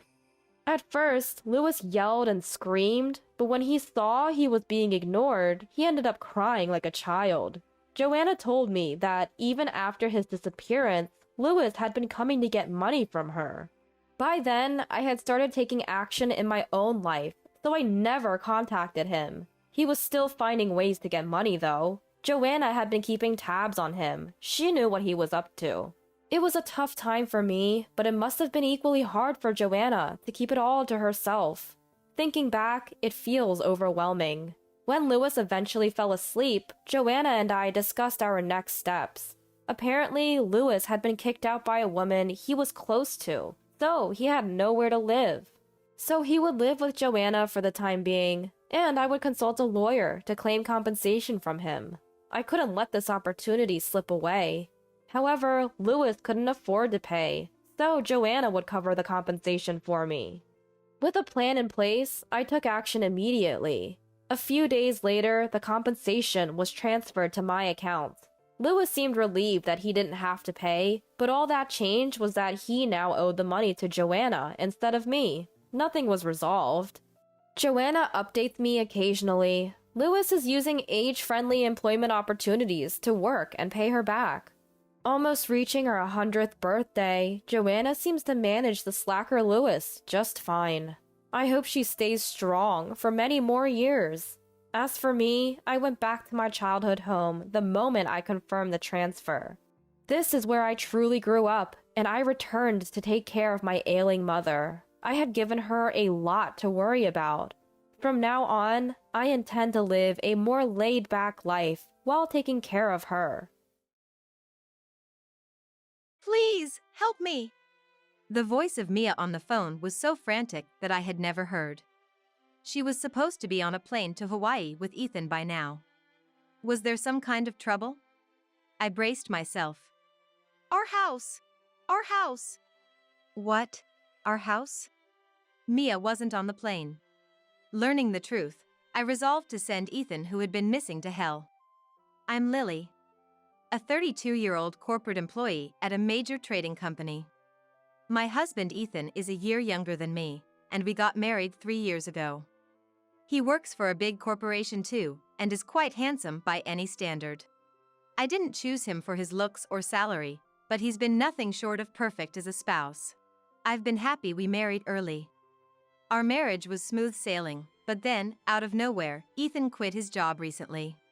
According to him, he couldn't give up his dream of becoming a writer and needed to submit lots of manuscripts for competitions to debut. I told him, "You can write after work on weekdays or on weekends." But my words fell on deaf ears. Instead of focusing on his health after quitting, he's been mostly sleeping at home, almost like he's unemployed.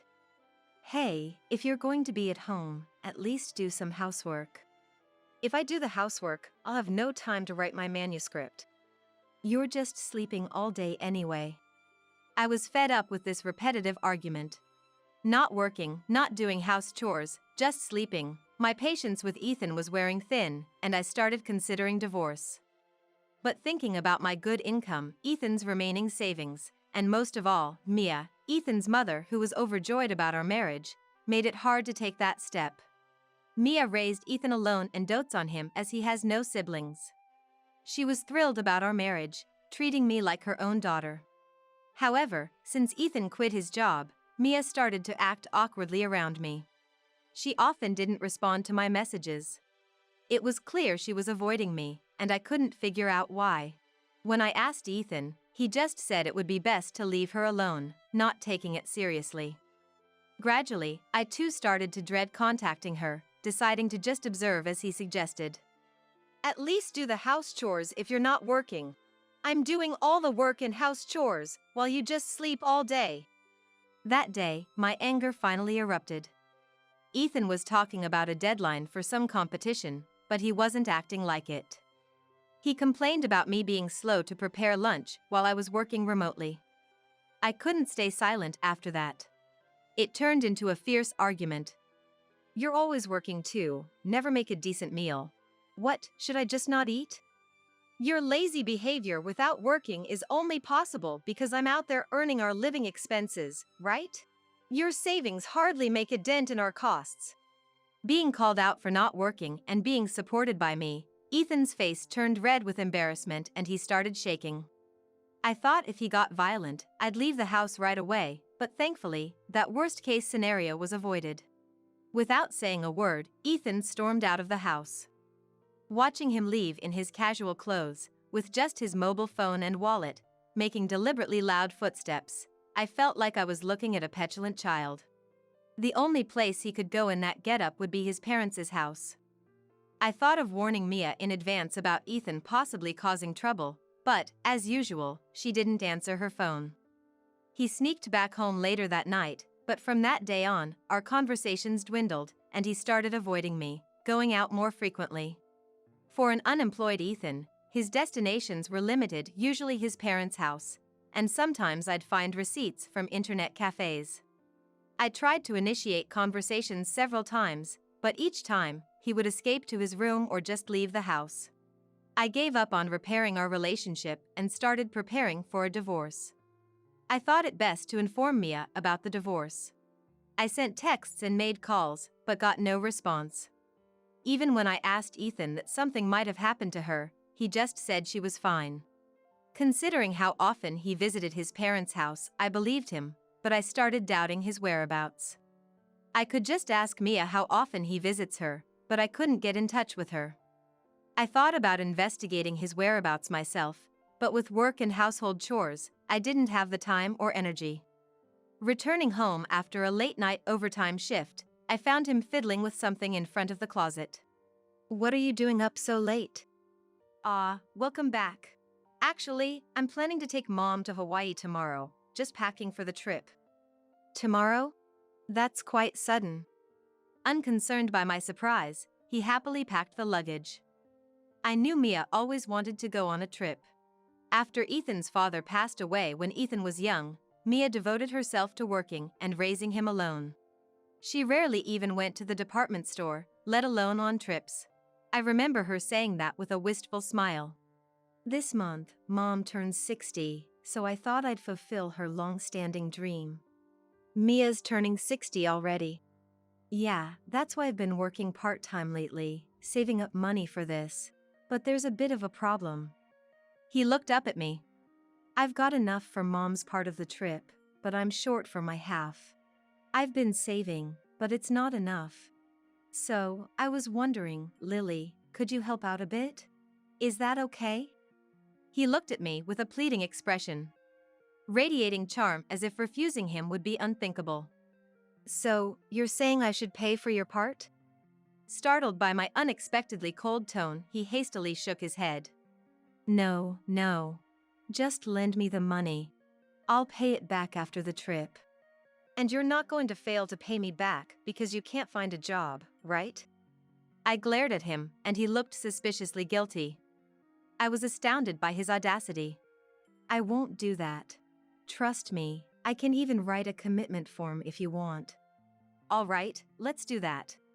I pulled a piece of paper and a pen towards me. "After the trip, you'll get a full-time job and start paying it back. No part-time jobs, understood?" He grudgingly agreed, though he seemed reluctant. "And if you can't pay back, we'll divorce. We'll settle it in court with a third party." "Divorce?" He looked visibly unsettled. Maybe the reality of divorce hit him hard. Still, when I insisted I wouldn't lend him the money unless he agreed to these terms, he reluctantly accepted. I wrote down the conditions and the amount, and had Ethan sign it. "Make sure you pay it back." I know. I made a copy of the agreement and handed it to Ethan. It might be a good idea to show it to Mia if I get a chance. Feeling exhausted, I left him by the closet and went to bed. I intended to see him off, but he must have left early. When I woke up to go to work, he and his luggage were already gone. Thanks to yesterday's overtime, my workload today was light. I could finish my work in the morning and take a half day off. I planned to enjoy life without Ethan to the fullest. After finishing my work in the morning, I was having lunch, wondering if he and Mia were on the plane by now, when my phone started ringing loudly. Thinking it might be a work call, I answered without checking the caller. Good, you picked up." It was Mia's voice, desperate and strained, not at all like someone in the middle of a luxurious Hawaiian vacation. "Mia, what's wrong? The trip? Have you already arrived in Hawaii?" "Hawaii? Trip? I don't know what you're talking about. Please, come over. Our house, it's about to burn down." Mia's plea was almost a scream. In the background, I could hear the sound of fire trucks and orders being shouted. Though I puzzled, I quickly agreed to come and hurriedly finished my lunch and headed to her house. When I arrived, the smell of smoke filled the street, and flames leaped high into the sky. "Mia!" I rushed towards Mia, who seemed on the verge of collapsing in front of her burning house. She looked up at me with a pale, distant face and murmured faintly, "This house is done for." Led by Mia's gaze, I looked up at her house, burning and crumbling before us. It spread from the house next door. The wind was strong, and the fire spread quickly, they said. We didn't even have anything flammable. Numerous fire trucks were on the scene, fighting fiercely against the flames, but her house was engulfed, showing no signs of being saved soon. The wind was strong, occasionally sending sparks flying our way. It's dangerous here. Why don't we go to my place for now? You won't be able to enter the house even after the fire dies down. Mia looked at me, hesitating, her face showing a reluctance to be involved with me. I somehow understand you've been avoiding me, but we can't just stand here forever. After my words, she finally agreed to move. We hurried towards my home. By the way, what was that about a Hawaii trip? I thought you were off to Hawaii with Ethan today. Ethan said that? Yes. He said it was to celebrate your 60th birthday. I haven't heard a word about it. We were both confused by our completely mismatched stories. It was a misunderstanding arranged by Ethan. Ethan told me that you were pushing all the housework onto him and going out with other men. He even said you were trying to borrow money from me, and I should avoid contacting you.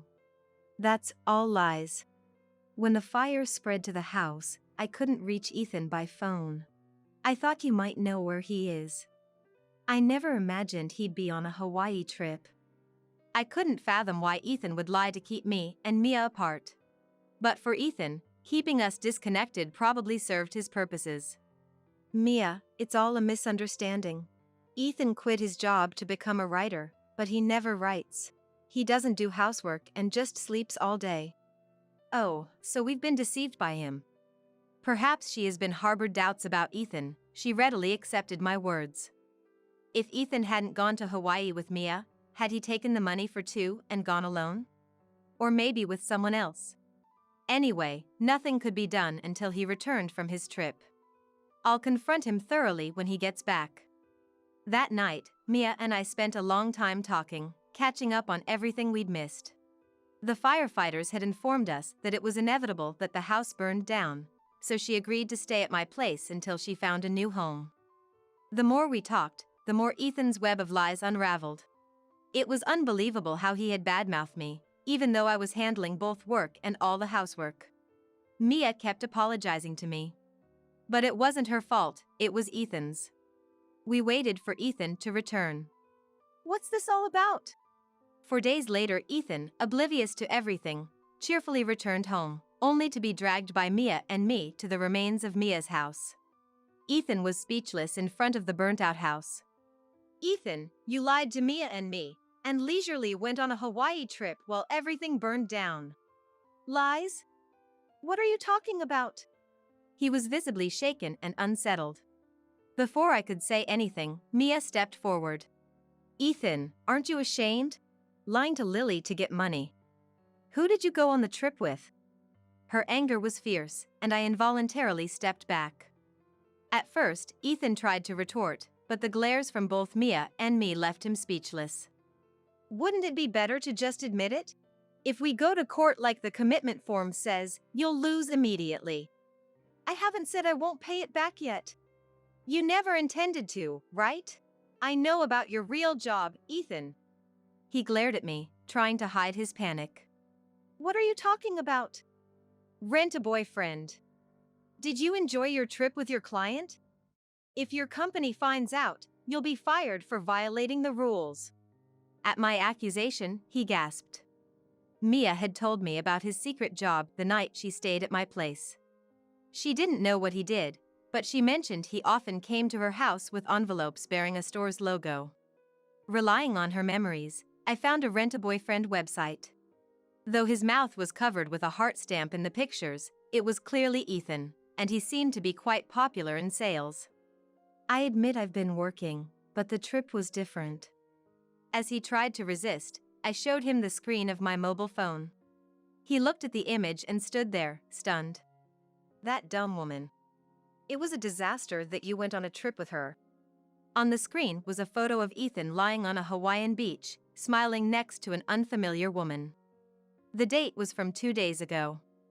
The woman, mistaking Ethan as her real boyfriend, had probably uploaded the photo to social media.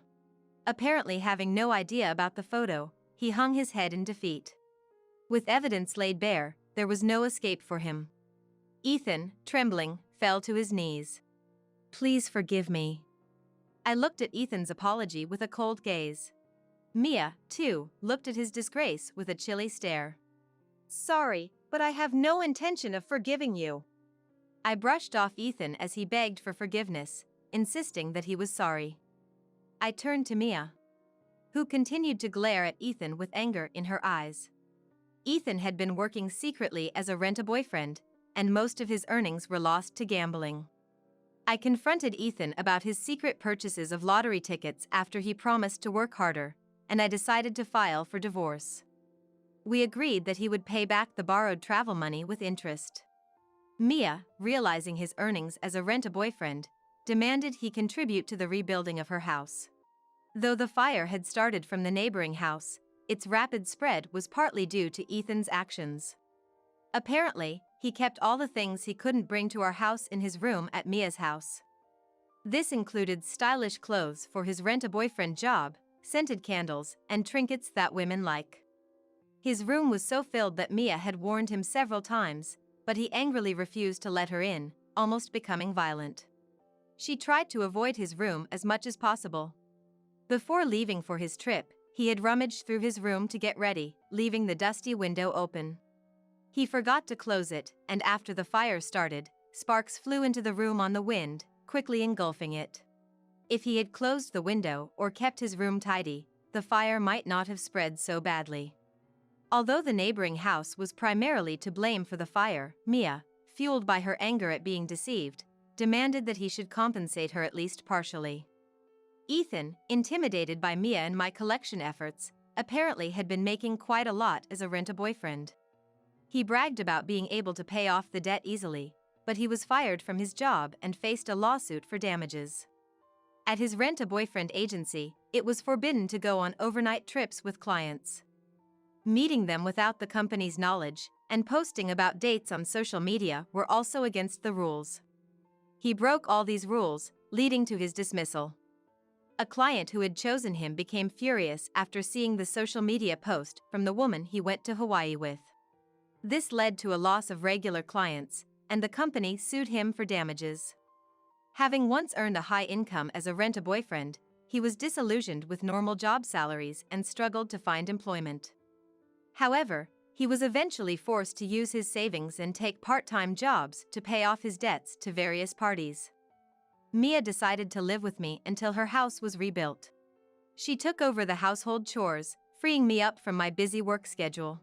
On weekends, we enjoyed movies together. Once my major project at work is completed, I plan to take a long vacation and fulfill her wish to go on a trip.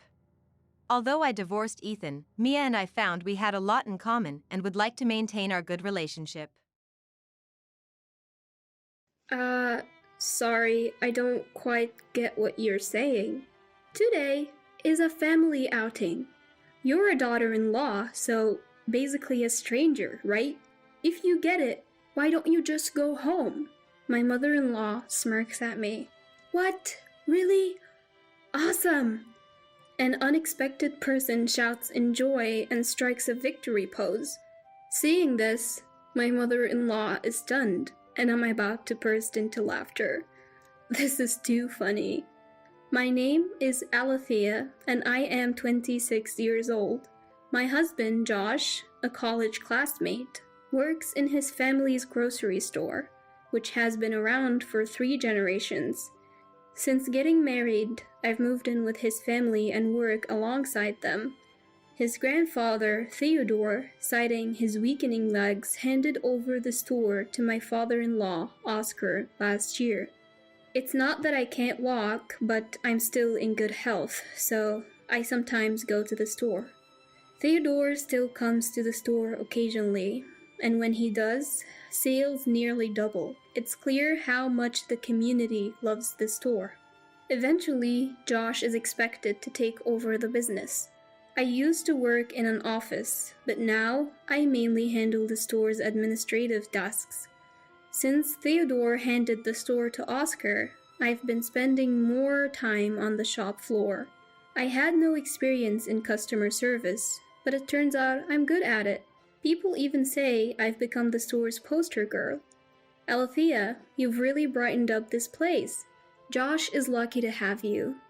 Those kind words come from Dave, who runs a candy store next door. We supply the fruits for Dave's store, and he's been a loyal customer for years. I was nervous about leaving my hometown to live in a new place, but I love Josh, and the locals have been really good to us. We haven't been blessed with children yet, but otherwise, I'm living a pretty happy married life. Except for one issue. Do you know what male superiority and female inferiority means? If not, look it up right now. My mother-in-law Eliza told me this on my first day here. I only vaguely understand what it means. There may have been other meanings, but I don't know. I looked it up on my phone, a social custom that respects men and belittles women. Also, there were words like such social customs. I couldn't comprehend it. Maybe that was the case long ago, but who says that nowadays? Women are making strides in all fields. My mom was a career woman before marrying my dad. She returned to work after raising me and is still very active. She even got promoted last month. My dad is quiet, but they exchange gifts every anniversary and are very much in love. They think I don't notice, but I see them holding hands secretly. My grandparents also live harmoniously, respecting each other. I grew up in such a family, so I can't relate to what Eliza is saying. Isn't that a bit outdated? Maybe I shouldn't have said it, but it seems to have struck a nerve with Eliza. We've been on bad terms from the start, even though I get along with the rest of the family. Before the wedding, it wasn't like this. During our initial meeting and the wedding, Eliza was extremely quiet. Even when my parents tried to engage her, she'd just say, "Yes, that's right," or "Is that so?" killing the conversation. The atmosphere was awkward until Oscar said, "I'm sorry, my wife is a bit shy around new people," trying to smooth things over. My parents were worried about whether Eliza and I would get along. Josh's mom seemed robotic. "Are you sure you'll be okay?" My mom asked. I thought calling her a robot was a bit much, but even I couldn't figure her out. Still, I loved Josh and had no second thoughts about our marriage. Eliza added another rule for me, the daughter-in-law she didn't like. Always listen to your in-laws, no matter what. This has nothing to do with male superiority and female inferiority. It was probably just Eliza's personal grudge. I've been married and living here for a few years now, and to be honest, I don't take Eliza's words too seriously. Once, when I tried to send some expensive wine to my parents for their anniversary, she said, "You don't need to send such expensive gifts. You're part of this family now, so focus on us." I ignored her absurd comment. My friends say I have a steel mentality for putting up with her. I'd like to get along with Eliza since we live together, but she seems to really dislike me. What a pity person. Both Josh and Oscar apologized to me for her behavior. They're struggling with her too. How many times do I have to tell you? Oscar gets yelled at almost daily. Each time I think to myself, what was that about male superiority and female inferiority? Josh, do you really think you'll make sales with that kind of customer service? Eliza usually keeps her distance from the business. She's perfect at housework, saying that's a woman's primary role. On the other hand, I only clean what's visible, so I often get scolded by her. Since Theodore handed the store to Oscar, Eliza started to interfere in the business. But as her enthusiasm increased, the store's sales have declined under Oscar's management, so Theodore occasionally helps out, which Eliza does not like. Theodore, Oscar, Josh, and I can handle the store. You should enjoy your retirement. What about me? Eliza tells this to Theodore, who awkwardly returns to his room each time she speaks. Eliza, who bosses me around, seems to have a, let's say, delicate relationship with Theodore and his wife.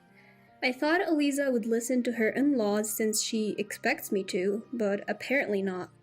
Because my grandmother-in-law Grace is very kind. Even Theodore, when he sees I'm down, he will say, "Come here, Alethea, have some candy." They treat me like a real granddaughter. We've become like tea buddies recently. We don't talk about male superiority and female inferiority, but they sympathize with my struggles with Eliza. They told me to call them Grandpa and Grandma, and I do. Eliza got mad about it, but backed down when she found out they had asked me to. Do you both like pound cake? It's always served when we have tea. Every time I have tea with Theodore and his wife, pound cake is on the menu. When I asked, they said, "We have a friend who always brings us pound cake. We call her the Pound Lady." Pound Lady? I couldn't help but laugh out loud. But it seems like they're really struggling. "Hey, Alethea, can I ask you for a favor?" I was surprised by Grace's request. A few days later, I was at the bakery next door. "Excuse me, can I get some cream puffs, eclairs, and, also some pudding, please?" Christina, Dave's daughter, looked delighted as I excitedly placed my order. Originally, the shop focused on homey sweets made by Dave. But since Christina, a culinary school graduate who worked at a famous bakery, returned to town, the shop started offering more elaborate desserts and has been even featured on TV. Of course, Dave's sweets are delicious too. Christina is beautiful and very kind, but strangely still single. She also calls me Alethea dear. Thanks for coming by so often, Alethea dear. We haven't seen Eliza much lately, though she used to come every other day. I broke into a cold sweat at Christina's puzzled words. Actually, I knew why. Eliza stopped coming because I started frequenting the bakery. Is Eliza not feeling well? When Christina asked, I lied. No, she's fine. She and Oscar are getting along well. Christina looked puzzled and said, I see. The truth is, Oscar still gets yelled at every day. I am back. As I returned to the store, I locked eyes with Eliza. She glared at me openly and stormed off home. Seeing this, Josh asked, Something wrong? Well, actually, Grace had told me this. Alethea, we'd love to try some of Christina's sweets. Dave lost his wife early and raised Christina as a single dad. Christina often consulted Grace on matters she couldn't discuss with her dad, and Grace adored her like her own daughter. We've never tried any sweets made by Christina. What? Never? Why? I wondered why they hadn't, given the bakery was right next door. It's because of the Pound Lady. Theodore sighed. Ever since we told Dave his pound cake is the best, she keeps buying it like it's a curse. Right, when Christina came back and brought us some sweets, we sent her back with them, saying we prefer pound cake. As I thought, who would do such a rude thing? An image of the Pound Lady formed into my mind. Could the Pound Lady be... As I said this, both of them awkwardly nodded and chuckled.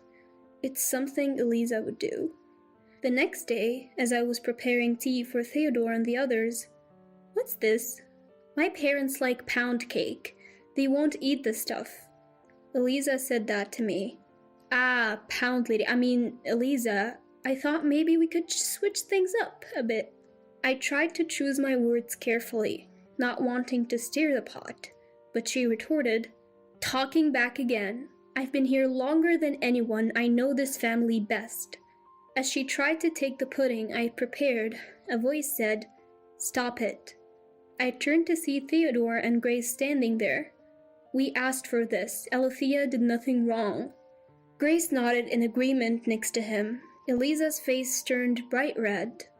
But if you didn't like it, you should have just said so. Tears filled Eliza's eyes. We couldn't say anything because we knew you were kindly preparing tea for us every day since we retired. But having pound cake every day is too much.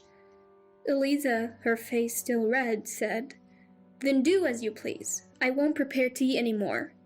With that, she stormed off.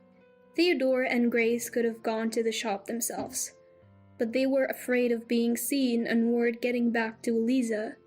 Eliza has been strong-willed since she moved in. We thought it was an odd match for our mild-mannered son, but we tolerated it because he chose her, Grace said with a troubled look. Both were delighted with Christina's pudding, especially Grace, who shed a tear saying, She's grown up so well. From then on, I prepared the tea, making sure to vary it so no one would get bored. This incident worsened my relationship with Eliza. The tension spread throughout the house, making mealtimes as quiet as a funeral. Oscar, unable to bear it, suggested, How about a family overnight trip on the shop's next day off? Great idea, Josh agreed, instantly lifting the mood. I glanced at Eliza, who seemed to agree, and even offered to handle the hotel arrangements. Everyone felt relieved, seeing Eliza in a slightly better mood. On the day of the trip, Eliza was more excited than anyone. It was the first time I'd seen her in such a good mood since I moved in. The hotel she booked was a famous luxury one, and I was excited too. Good, she does have normal emotions. Alethea, could you accompany me to the front desk for a check-in? Feeling uneasy at Eliza's sinister smile, I went with her to the front desk. Reservation for 5? Did I hear that wrong? No, if there are 6 people. Before I could finish, Eliza cut me off. Yes, that's correct. A reservation for 5. That's what Eliza, standing next to me, said.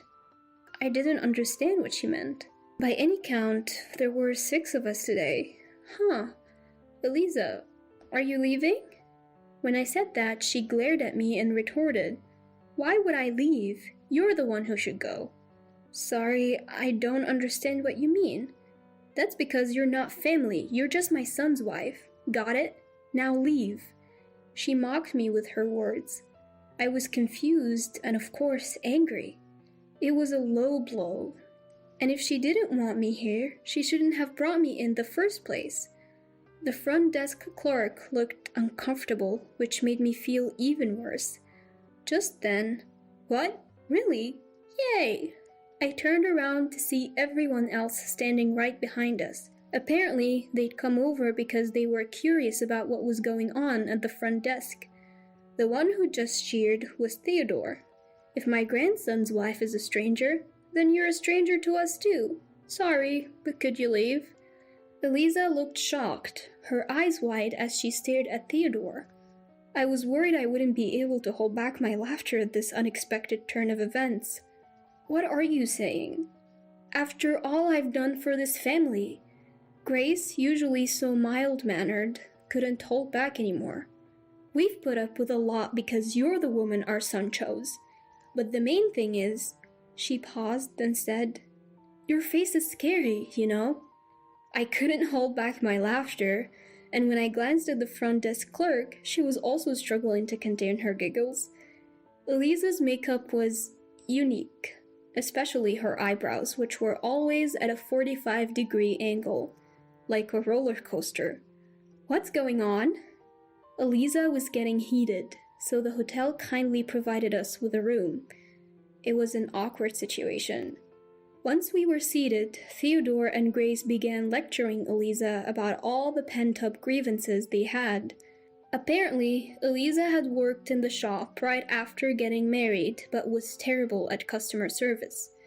Her scary face and rude responses like, What? I can't hear you, say it again, had made her unsuitable for the job. Theodore warned her each time, but Eliza seemed to get upset. Oscar had apparently become infamous for marrying such a woman.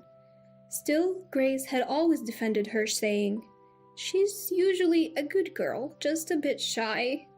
There was no way she could say something like, I'm afraid of your face, so please don't go to the store, so she decided to ask her to do some housework. Fortunately, Eliza was also very thorough with her housework and seemed to be very involved in raising her son Josh. Josh, her son, whispered, "Yeah, my friends always said my mom looks scary," making me elbow him to stop making me laugh. Lately, sales had dropped significantly since Eliza started working in the shop again. People were yelling at Josh and Oscar in front of the store, and some people looked at me suspiciously and left without buying anything. We're in the customer service business. Your attitude might be driving customers away. Can't you do something about it? But Eliza simply retorted, "No, I can't." "Eliza, aren't you too strong-willed?"